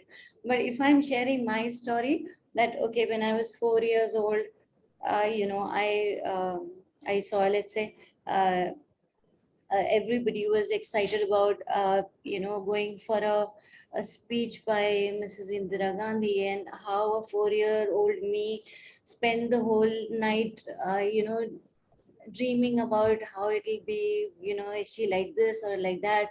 I'll clap like this, I'll do like that. And we all climbed into this huge truck and reached the venue. And there, the next thing I know, our parents saying, oh, what are the kids going to do there? It's so crowded. Let them be sitting in the truck. We were left sitting in the truck. So from a 4-year-old's point of view, that was tragic. So I've written stories like that from a perspective of a child, and how that affected that little child, and how that translated into me being who I am as an adult. So we all have such memories, some bitter, some sweet, some they all shape us into who we are today. And I have tried to break it down for people. So every chapter, every story will leave you with some emotion, most of the time very sad, but there is a learning at the end, which I've dissociated from the story and written what the learning from that chapter is, to help people put it all together. Okay, this is what it is. For example, if there is something about let's say sexual abuse, I've given numbers of 78% of CSA, child sexual abuse, gets reported. Just imagine the amount of sexual abuse out there which is not reported, which means literally, if you have not been inappropriately touched ever in your life, you're lucky, like really lucky, because uh, there's something nobody talks about. And it, like someone was saying, I think Sunita was saying that uh, oh, she wasn't raped, so kuch nahi hua. It's like there are degrees of how traumatic an event should be for you, but for the human brain, there is no difference between what is experienced and what is imagined. So if you're getting molested and you're imagining getting raped, you are getting raped. It's that traumatic. So I have tried in my book to give the facts and figures, and how certain events affect you later in your years, and how not to how to fix it right there then.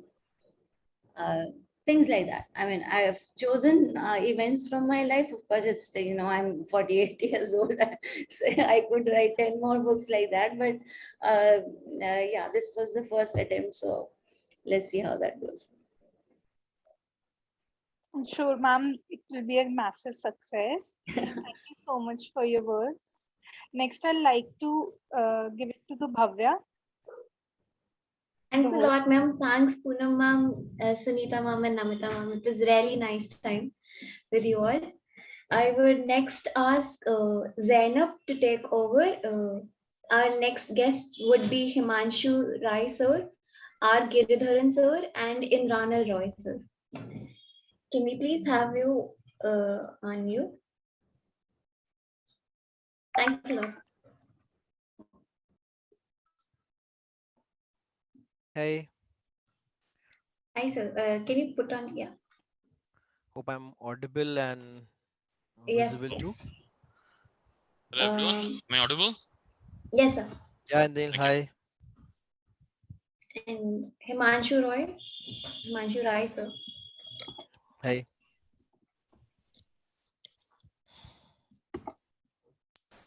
Have we R. Giridharan sir on board? Yeah, I am. Can you see me or hear me? Yes, sir. Okay. So Zainab, you can take over from here. Yeah.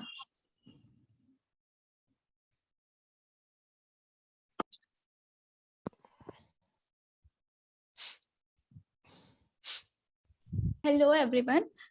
A very warm welcome to our panel discussion. I am the moderator for this session, Zainab, a second year medical student at LHMC. So now it's time to introduce you all to our amazing panelists for this session. Please welcome Mr. Indranil Roy, Mr. Himanshu Rai, and Mr. R. Giridharan. Mr. Indranil Roy, an alumnus of Baylor High School and Lal Baba College, Sir has been working as a teacher of English literature and English language at Heritage Academy High School, Havra, West Bengal, for the past 11 years. He is also known to be a motivational speaker. Sir has authored 3 books till now: The Man Behind the Teacher's Desk 2017, Decoding Life Post 811 2018, and Strangers She Never Met 2020. His book Strangers She Never Met is available at online bookstore of My Secret Bookshelf at www.mysecretbookshelf.co.in. Welcome, sir. Yeah, thank you. Thank you, Zainab. Mr. Himanshu Rai, a best-selling author with a passion for storytelling. Himanshu sir has published 6 novels titled My Mute Girlfriend, I'm Always Here With You, Rhythm Roger, Recollecting the End, and Chariots of Mahabharata. His science fiction book Rhythm Roger, The Secrets of Electron, is compared to the Harry Potter series. His recent book, She Erased Her, has been marked as one of the best thrillers by the readers and is maintaining a #1 position in almost all categories over Amazon Kindle. Sir has received several awards and has participated at many literature festivals in India. His latest book, She Erased Her, will be available at My Secret Bookshelf stall during our college fest with discount for all 3 days. Welcome, sir.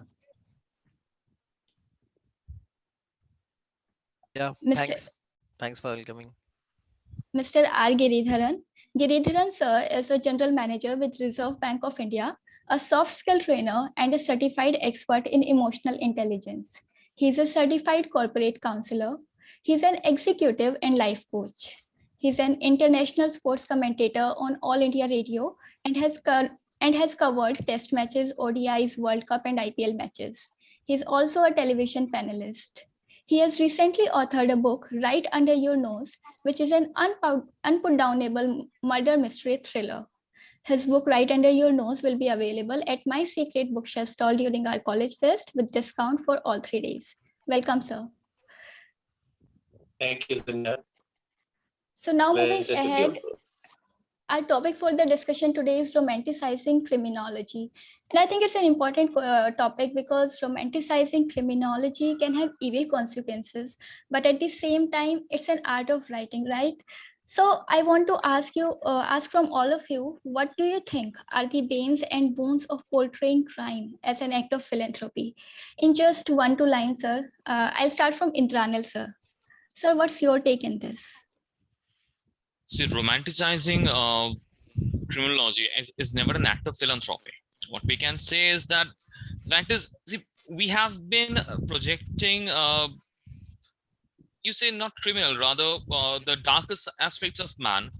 You will find it since the very beginning or very earliest form of literature. Whether you talk of Paradise Lost in English literature, you obviously find Satan has been presented in an altogether different light.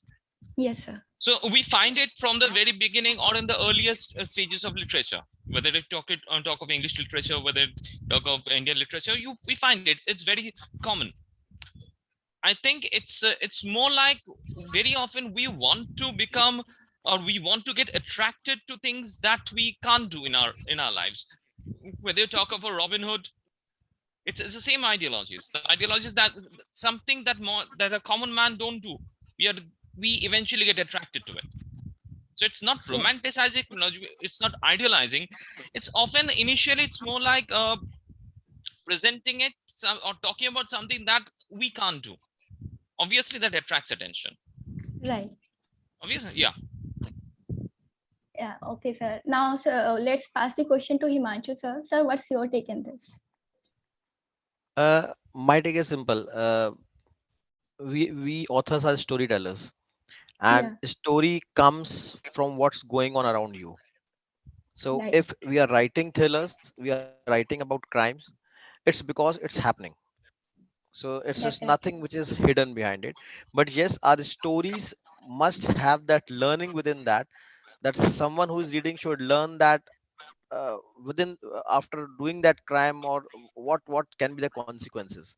Like if you will read She Eraser, it talks about rape, but what consequences one can face after doing that crime. It's all a story about that. So it's not romanticizing crime, it's actually throwing up a message through that crime, that what can be done to improve the society. That is what my take on this is. Definitely, sir. It was. I think it's you have put it rightly. Giridharan, sir, what do you have to say in this?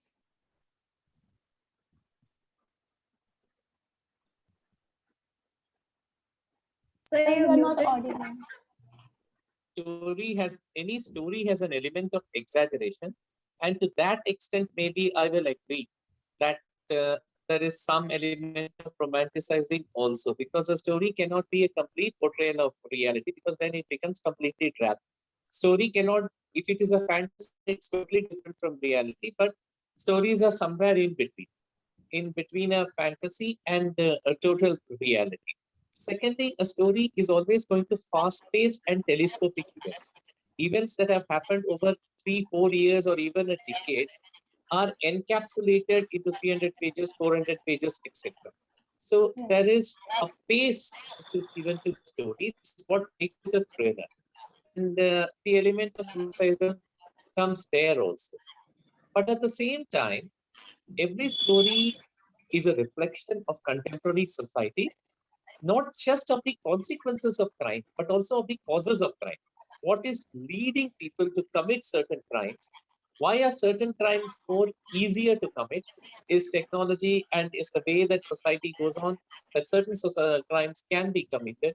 How do you discover, unravel those crimes, the technological developments on that side, and of course the consequences? So all of it usually comes in a murder mystery or in a story involving the criminal mind, the consequences, the experience, the emotions. I don't understand where the philanthropy comes from, because that part probably isn't there. I don't see that coming. Romanticizing, certainly there will be in any story. Okay, sir. So it was great listening to you. They were different perspective, but yet so agreeable. Thank you so much, sir.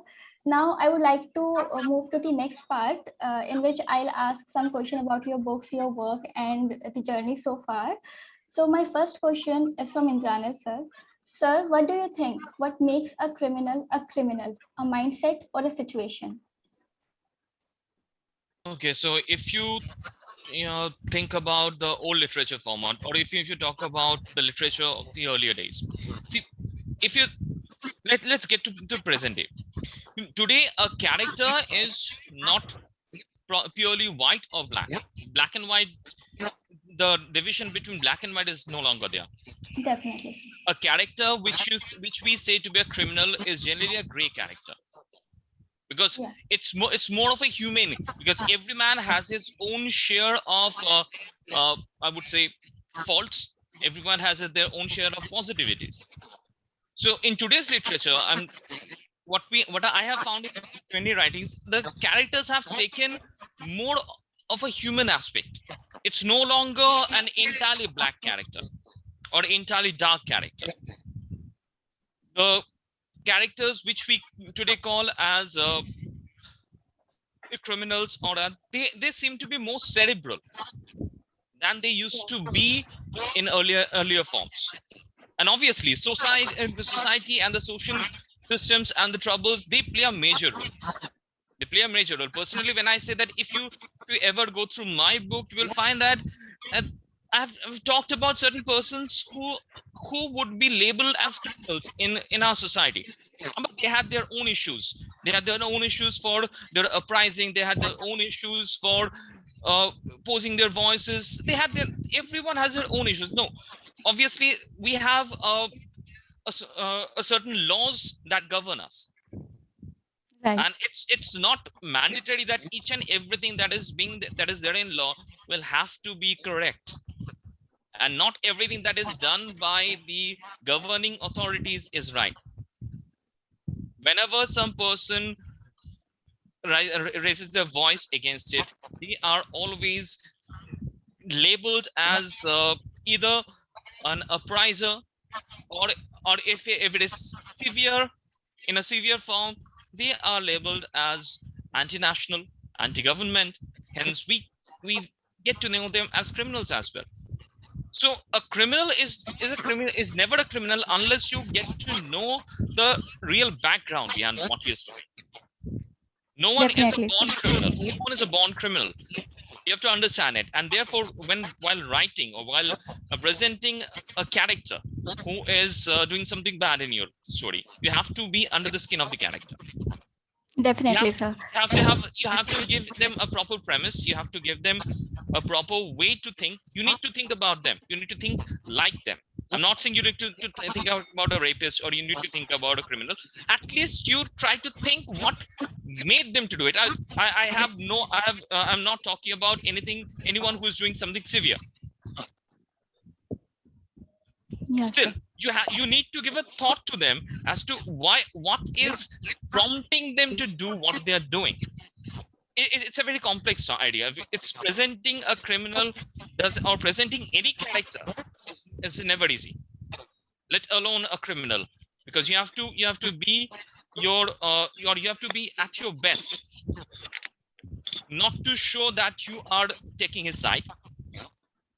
You have to present it in a way where you live it to the readers, whether they find the character to be good enough, whether they find the character to be hated, or whether they find the character to be, I would say, what with whom they can sympathize or empathize, whatever it is. It should be up to the reader. You present it with all your, or as a writer, I always try to present it with all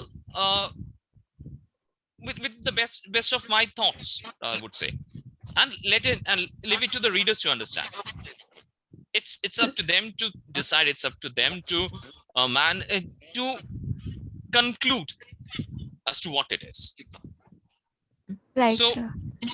if even the very old, and since my background is from literature, I would just refer to it. See that even the very famous Shakespearean works, for some Macbeth, I'm sure most of you have read Macbeth, in your courses sometime or the other. You think of Macbeth from a 21st century point of view, you won't find Macbeth to be a hero. He would is more like a criminal. From 21st century point of view, Macbeth is no longer a hero. I'm not sure how many of you would actually second me, actually, but I think from 21st century point of view, Macbeth won't look like a hero. He would look like a murderer more time. Absolutely. Right. Okay. So I would like to end here now.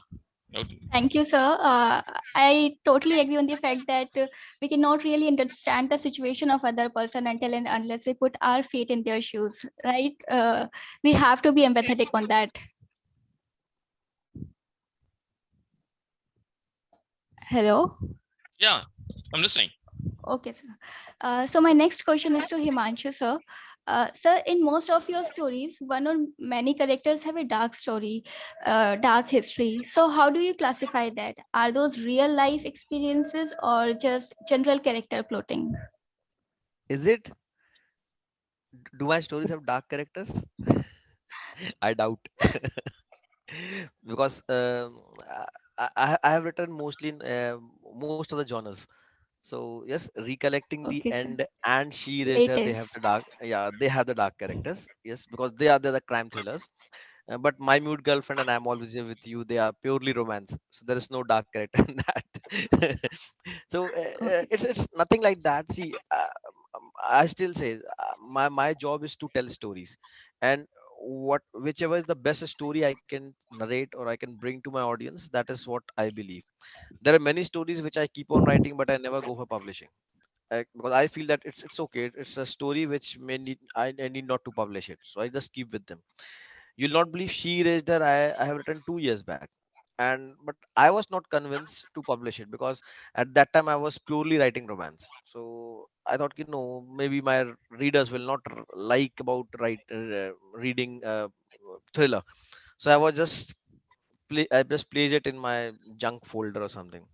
But then I wrote Rhythm Roger. That is for young adults, and that book it's like a boom. So we sold more than 10,000 plus copies in a year, and uh, kids are loving that character. So now we are coming up with part two as well. So that's the reason I thought I was writing romance, then wrote young adult, and readers are loving it. So why not try something different? So I just pulled out this She Erased Her back and got this published. And fantastically, I'll say that this book is doing much better than all my five previous books. So in within I think in 3 months we have already sold 6,000 plus copies. So it's like selling like anything. Plus we signed up a contract for a movie rights. So everything happened for this book in just 3 months. So it it for me it depends that what the story is and how I can present my story to my readers. That is all what I believe. I don't see that it's a dark character or gray shade or whatever. It should be a good story which everyone should love. And in this today's generation, when you have an accessible YouTube OTT platforms available, where you can just go and browse and you can see a quick video for 20 minutes and get thrilled, it's very important that your story should be so entertaining that you should be reading that book at least for 2 days and finishing it up. So that's the main motive behind writing a story. That story should actually grab you, it should thrill you for that at least 2 days. From my Got side, yeah. it, sir. That's really great. Now, my next question is to Giridharan, sir. Sir, you have experience in diverse fields. First, finance sector, then as a commentator, a panelist, and now a writer. So, where does a crime thriller fits in?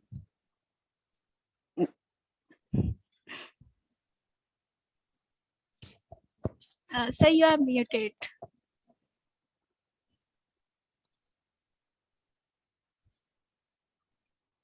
Till sir unmute, may I add something for sir?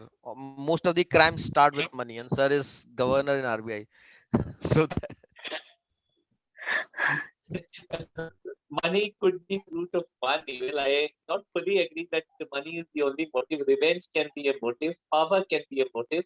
Any different motives can be there. Money certainly is one motive. And the thing that I would like to say is when you, after all, any story, as I think Indranil and Himanshu both have said before me, that so, a story mirrors the society. If you're able to go into diverse fields, then you see diverse sections of the society, and then you pick up threads from everywhere to weave into a story. So that is how the thing comes. And secondly, while I've started writing very late, as I see my other co-panelists being much younger than me, I started writing a book very late. And that is because when you have a full-time job and you do something else, then you get much lesser time to write a full-fledged book. You write articles and cases, etc.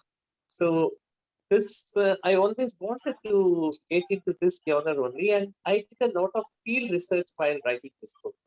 I spent time with snake charmers. I used to go and visit for morgues. I used to have a lot of discussions with forensic experts, with toxicologists, etc., to get to the depth and make stories weave around certain murders so that a reader is always looking at it, that how could such a murder be possible? So somewhere of how done it.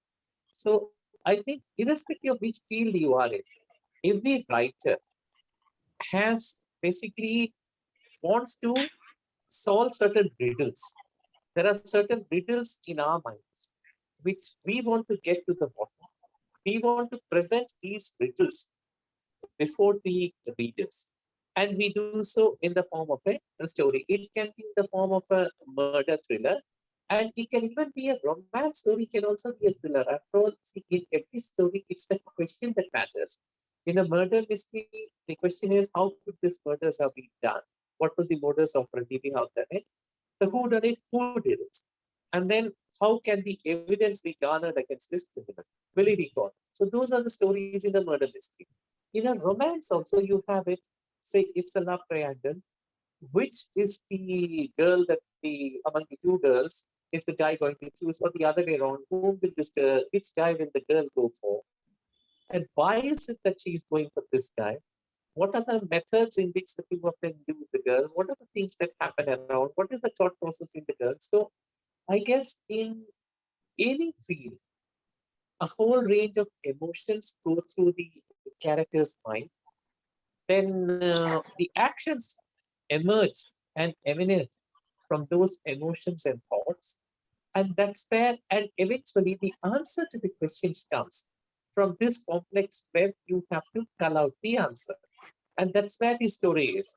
So you can write a financial crime thriller, you can write a romantic crime thriller, you can write a pure crime thriller, whichever it is, a medical crime thriller, as some doctors do write. You can write whichever crime thriller. You can write a thriller in itself. A romantic story is also a thriller because, after all, a thriller is we want to be knowing what the result is going to be. You have a thriller match because you don't know who is going to win. So that's what is a thriller. Who is going to succeed in the end, and how, and what are the methods? So I think the field doesn't matter where you're coming from, and the field doesn't matter what you're writing about. Even the romantic stories, I'm sure, are thrillers. That's amazing, sir. It was wonderful listening to those insights. Thank you so much. It was a pleasure listening you all, and the insights that you have given us on the topic is really commendable. Thank you so much for being here. Now I would like Bhavya to take over. Thanks a lot. Thanks, Manchu sir, Indranil sir, and Giridhan sir once again. I now invite the panelists for panel 5. Sorry, it's gone a little out of time. I'd invite Sanhita Burao ma'am, Sarabjit Chaudhary sir, and Anchal Arora ma'am. The moderator would be Nikita. Do we have Sanhita ma'am here? I cannot see her. Hi, Bhavya. Hi, ma'am. Nikita also? Yeah. Nikita, you can take over now. Okay. Good evening, everyone. My name is Nikita Negi, and I'm from Lady Harding Medical College. And so I would like to introduce our panelists. We have with us Miss Sanita Barua. Ma'am was born and raised in Guwahati, Assam. She completed her MBA in marketing and is currently working as a sales and marketing professional while also pursuing her writing goals and alternative healing service works. Her literary works have been part of more than 10 anthologies of short stories and poems, and her articles have been published in multiple national and international journals and magazines. Ma'am has published a 3-series book of poems titled The Art of Letting Go, The Art of Healing, and The Art of Grieving. I would also like to mention that Sanita Barua's ma'am's books, The Art of Healing, is available at our online bookstore, that is www.MySecretBookshelf.co.in. Moving to the next panelist, we have Mr. Sarbajit Chaudhary with us. Sir is an alumnus of St. Xavier's School and College, Burdwan. He has completed his master's from University of Burdwan. He is the author of Speaking from the Autumn of My Life. He has been awarded with Indian Literary Award 2020, Sahitya Kosh Samman Award 2021, and Indian Prime Author Award 2021. He has been featured by the Times of India and the News Now. Next we have Miss Anchal Arora. Ma'am is the author of best-selling book The Aforeseen, a collection of soulful poems. Currently, she is pursuing her PhD in literature from Chandigarh University. Thank you for being with us. So, the topic of discussion for the evening is poetry still a luxury? History is proof of the plight of the greatest poets, along with their writings being inaccessible to the commoner. Is it still a luxury, or does it now have seeped deeper?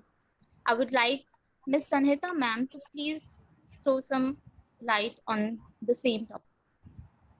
Thank you, Nikita. I think the topic opens a lot of questions. Is reading poetry a luxury currently?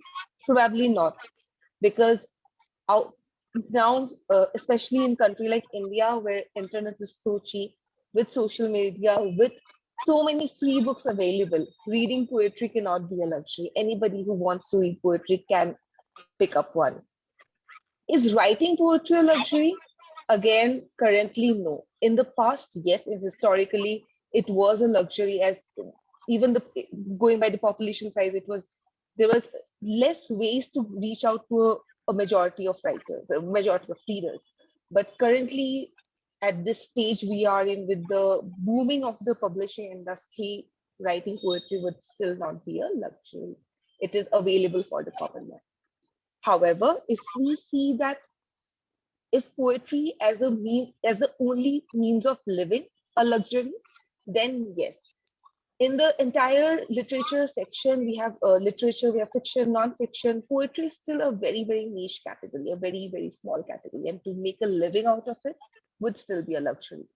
So to answer your question in short, Nikita, probably reading and writing poetry is no longer a luxury. Everybody is writing poetry, and everybody who wants to, should write poetry.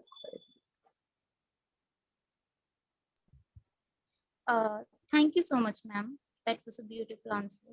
Uh, I would like to call upon Mr. Sabajit Chaudhary, sir, to please speak about the same topic.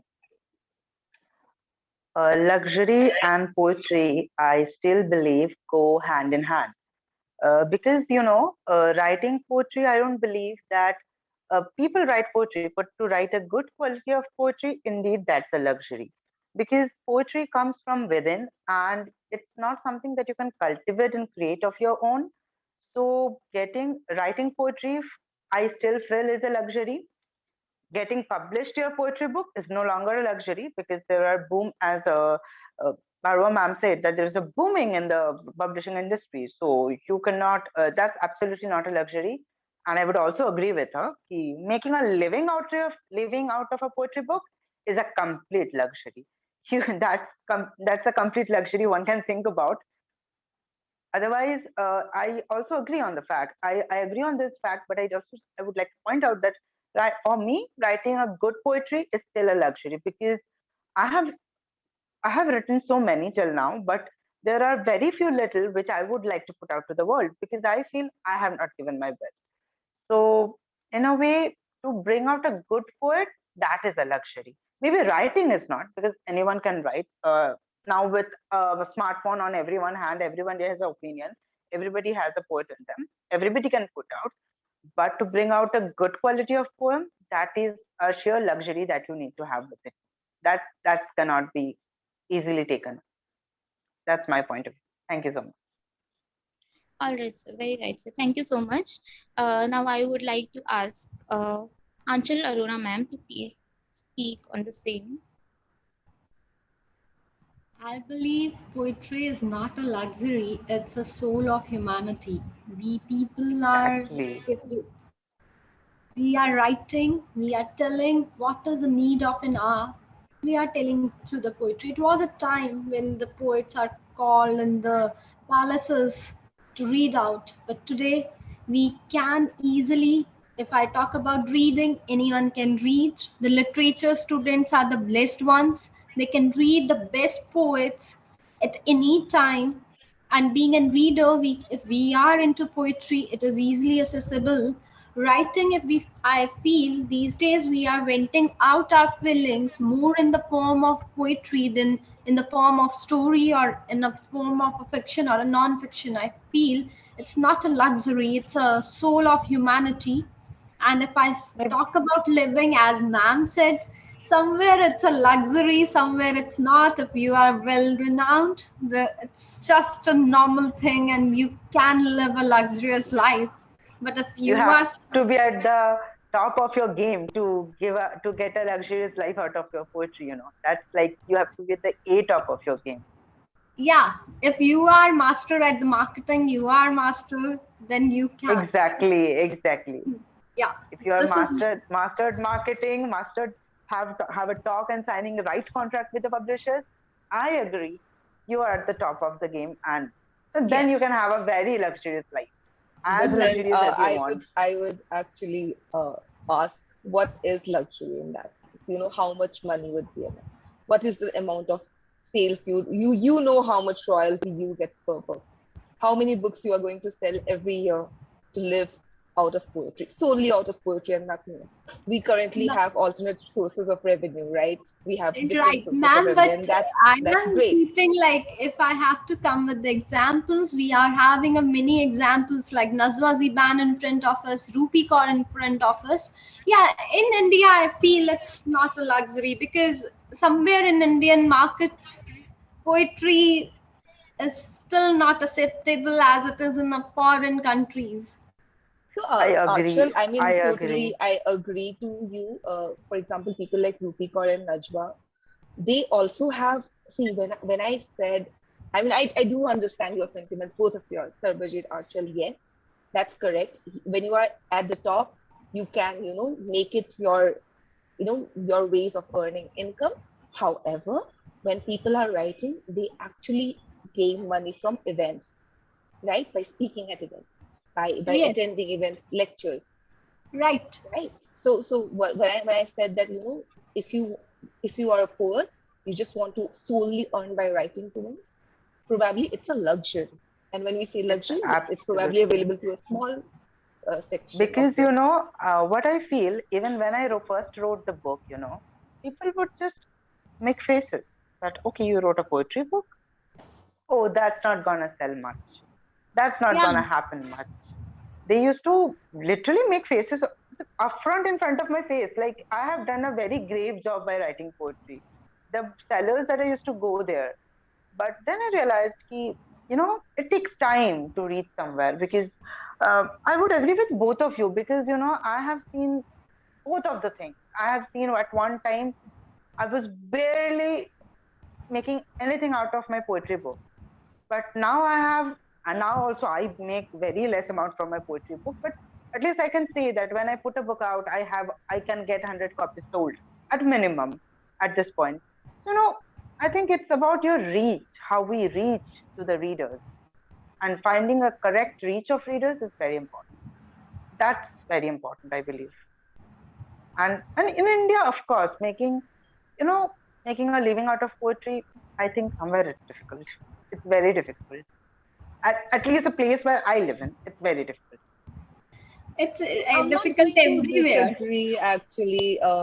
It's true. It's true. When we see the number of copies we're getting sold every day, it really motivates us, and that's true. However, if I look at the top authors of India, let's say people like Ashwin Sanghi, Joy, everybody has an alternate business. So I'm not trying to, Exactly. take away Even they, your even dream or anybody of our uh, readers. If you want to, yes, you can. But if you want to have leave, I mean, it's I would like probably to not impossible, but yes, I there would like there to are. add something. Yeah, I sure, go ahead. have been to the book launch of Ravinder Singh's last book, and before the lockdown, the last book launches they had in Calcutta, I went there. Even there, I think they said on us when told them that, okay, I also write book. I gifted them my book. They said me that it's very good that as a young you are coming as a writer, but one more thing that you need to do is prepare a plan B. If you fall down, you don't fall on the hard floor. You have a cushion to fall. That they Right. always say. I remember Ravinder ji and Dujoy ji just putting it to, as I showed the book, they pointed out to me and said, it's okay, you are doing it. Absolutely good. You carry on, but prepare a plan B, because if this doesn't work, you will have nothing. You will have a very penniless life. So at least prepare. There is nothing too bad to have a side hustle and have a writing. I remember Dujoy sir saying, अगर आप में writing का कीड़ा है तो आप 10 profession संभाल के भी आप लिख लोगे. आपके अंदर वो कीड़ा होना पड़ेगा, so that you can manage your profession as well as you can write. For example, me, Exactly. The I'm I'm also carrying forward my academic career, and I'm also writing, because मुझे दोनों करना है, because मुझे पता है कि from writing उतना luxurious life नहीं मिलेगा जितना academics और writing. More than luxury, what is necessary for me, दोनों नहीं मिलेगा. अगर जितना मेरे लिए नेसेसिटी है अगर मैं दोनों ना करूँ तो मुझे नहीं मिलेगा. For that reason, I believe there has to be a plan B. Even best of the best sellers, they even say कि plan B होना चाहिए. क्योंकि you should not fall on the hard floors. Have a And plan B. even if it's Let it be not the cushion. plan B, I would also want to look into another thing.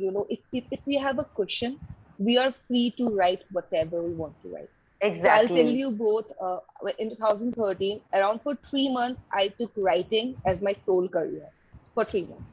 Okay, and I realized I was not enjoying it as much because I was supposed to tweak my writing for the readers. I was supposed to tweak it for the editor, and that's when I decided that Exactly. no, writing is going to stay, but it's going to stay for my heart.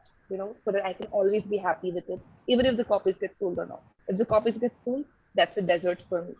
But writing is something very close, like Achal Even said, it's our soul's work, right? exactly. Even I would like to point out something like today, I have right now. It took me a year or a two to bring my book to this point.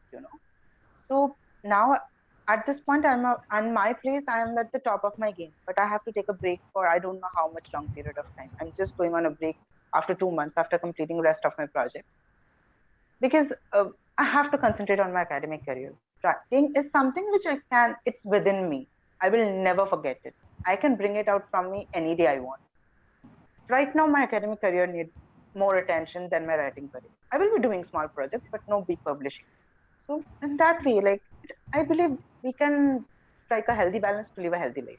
That's what Balance I would is like. the word, yes. Exactly. That you don't have Balance to is the word. pressurize yourself into earning Pressurized because in yeah, any field, both, yeah. exactly. Once I earn, I will be maybe I would be writing more freely, not thinking what my readers would think or what they has to. I would write not according to them, but according to my heart. And when you're writing, you're performing better at work because you're loving your life.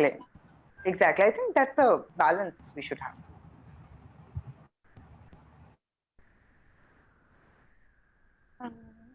All right, it was amazing to have come across different viewpoints. I thank all of you. So now let's move on to our next questionnaire session. So my first question is for Sanita ma'am. Ma'am, my question to you is, they say poetry is an origin of thought and doesn't require much research. So what's your opinion on this? I think this comes back to what Sarbajit said at very first. To be a poet, yes, but how to be a good poet? Poetry, is it an origin? It is an origin of thoughts, yes.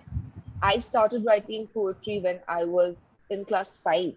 How much research did I have at that time? None, right? I started writing because there was something I wanted to say, and I chose the form of poetry to say it out loud at the age of 10. Eventually, as when I grew up as a teenager, I started reading more about poetry, reading the different forms. There's a thing called the verse, there's a thing called the haiku. Let's experiment, let's learn. Once you have done all the learning and done all the crafting, after that, after certain years of time, now you can write anything. You're free to write anything you want to. So yes, the seed is an origin of thought. The thought comes from a seed within your heart, but bringing it out and bringing it out in a form that the other person resonates is craft. However, after a certain point of time, the craft is becomes natural to you, just like driving becomes naturally to a driver. There is muscle memory. So similarly, craft becomes natural to you, and then it again becomes an origin of thought. That's how I see it. That's how my journey has been like. So uh, I hope I answered your question. If I have to give Yes. an example, currently when I see cousins or anybody at a young age, they come to me with their poetry because they're still focusing on the craft. But after a certain point of time, when they have practiced enough, they would no longer need them to come in within a minute, and then they would not even need the feedback of people because people resonating it with the poem is itself a feedback. Your people reading your books is itself a feedback, and then the craft thing goes away from it. I hope I answered it this time, Nikita. That was a wonderful answer. Thank you so much, ma'am. Let's move on to our next question. My next question is for Sabajit sir. Sir, what kind of Nikita, I poetry would is... Nikita, I Yes, would ma'am. like to Yes, ma'am. interrupt you a bit. Yes, Yes, ma'am. how much time do we have? Because I have an event at 7:30. I am inaugurating a place, so I have to leave by 7:30. So, like, how much more do we have for the session? Because I was told that it would end at 7, but I don't think so. Do we have any other segment, or this is the last segment? So this is the last segment and we are done with this. We'll be doing one more question and we'll have to vote of thanks sort of and then Okay. end it. Yeah. Okay, thank you so much. Just carry on. I would just answer my question. I'm really sorry for this, but I have to leave by 7:30 because it's a place It's like totally 1 hour okay. from my place. I'm I'm really very sorry for sorry for this this. Yeah. We are because all I was sorry for told this. कि So it's okay. you said that it would end by 7, but I'm really sorry. I would have managed time, but I have to leave by 7:30. Yeah, let's carry on with the question. Uh, yes, ma'am. So my next question is for Sarbajit sir. So what kind of poetry is your go-to style? Maintaining rhyming thoroughly or random choice of words and phrases? uh, I am a very balance loving person to be in that way because my poetry that comes out to the world is a very crafted product because at first I write what my thoughts are because if I try to strike a balance at that point my thoughts get jumbled up. So first I write down my thoughts and I try to rhyme it. For me rhyming is not that so necessary that the whole point of the poem gets mm, shattered or shaken or something. Because for me, poetry is something which is very emotional, as the other person said, because it's the soul that speaks. You cannot craft your soul every time, but I try to maintain a decent rhyming and a decent originality of thoughts. But for example, when I began writing, it was I wrote very cliched things, but at that point for me, rhyme was a very huge thing to maintain. But as I grow and I'm writing more mature poetry. For me, right now, it's the words, it's the viewpoint that I want to put forward because my each poem has a viewpoint. Uh, so for that reason, in a way, I don't want it to happen that way. But now I have chosen. I was very smart in that way because I have chosen a very middle path where I can bring a bit of rhythm and bit of originality and put it somewhere in the middle. But if you say my go-to is not maintaining so much of rhythm, which was at the very beginning of my career. But right now it's more about heart, it's more about feelings, it's more about putting what I believe in to the world. That's Yes, emotions are all that matters. That's very true. yeah. Thank you I so think much. Sir. in that for reason maybe my radios are able to connect with me more. Yes, please. Okay. Thank you so much for listening to me. I have to leave and I'm sorry for leaving early. Thank you It's so okay, much. sir. Thank you so much for joining me. We are very grateful to Bye. have you, sir. Thanks a lot. Thank you. Bye. So the last question for the segment is for Ms. Anchal Arora. Ma'am, my question for you is, do you believe in compiling with a particular poetic device or do you prefer to write holistically? Like basically, as the Sarabjit sir told, that it's about the emotions, it's about the feelings I'm writing. At the initial stage, whenever I write just whatever I was feeling. I never take care of what if I'm using the devices or any poetic thing I'm using. But when it comes to editing part, I try, because when you are there is a difference. You are writing for yourself and you are writing professionally. When you are writing for yourself, it's like you have to vent out your feelings. It's just a piece that is special for you. It is look beautiful when it is raw. But when it comes to a professionalism, we have to present ourselves like properly to the world when it is coming in the form of book or in form just I'm going somewhere and performing. It should be in a proper format or something, like we need some vocabulary or some words and something somewhere we need the rhyming words and the poetic devices. So at that time, while editing the professional pieces, I tried to put down to make it a little more fancy, not that raw material, whatever I have written, I present in front of the world. Yes, while editing, I prefer, or you can say when I am writing professionally, I use some poetic devices, or whenever I'm writing just my feelings or just for the thing I am feeling sad or I have no one, just a piece for myself.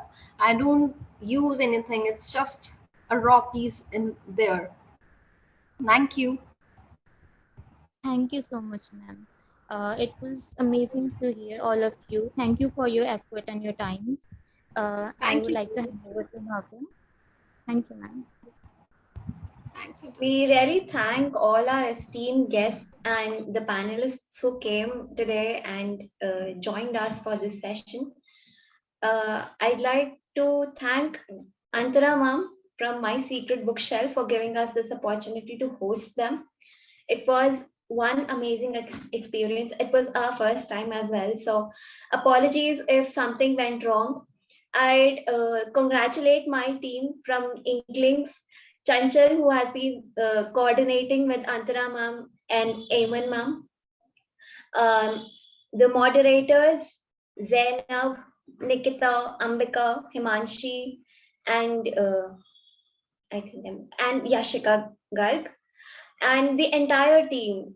There are many other people who went behind this session, so many thanks for them. And again, a very big thanks to all our panelists.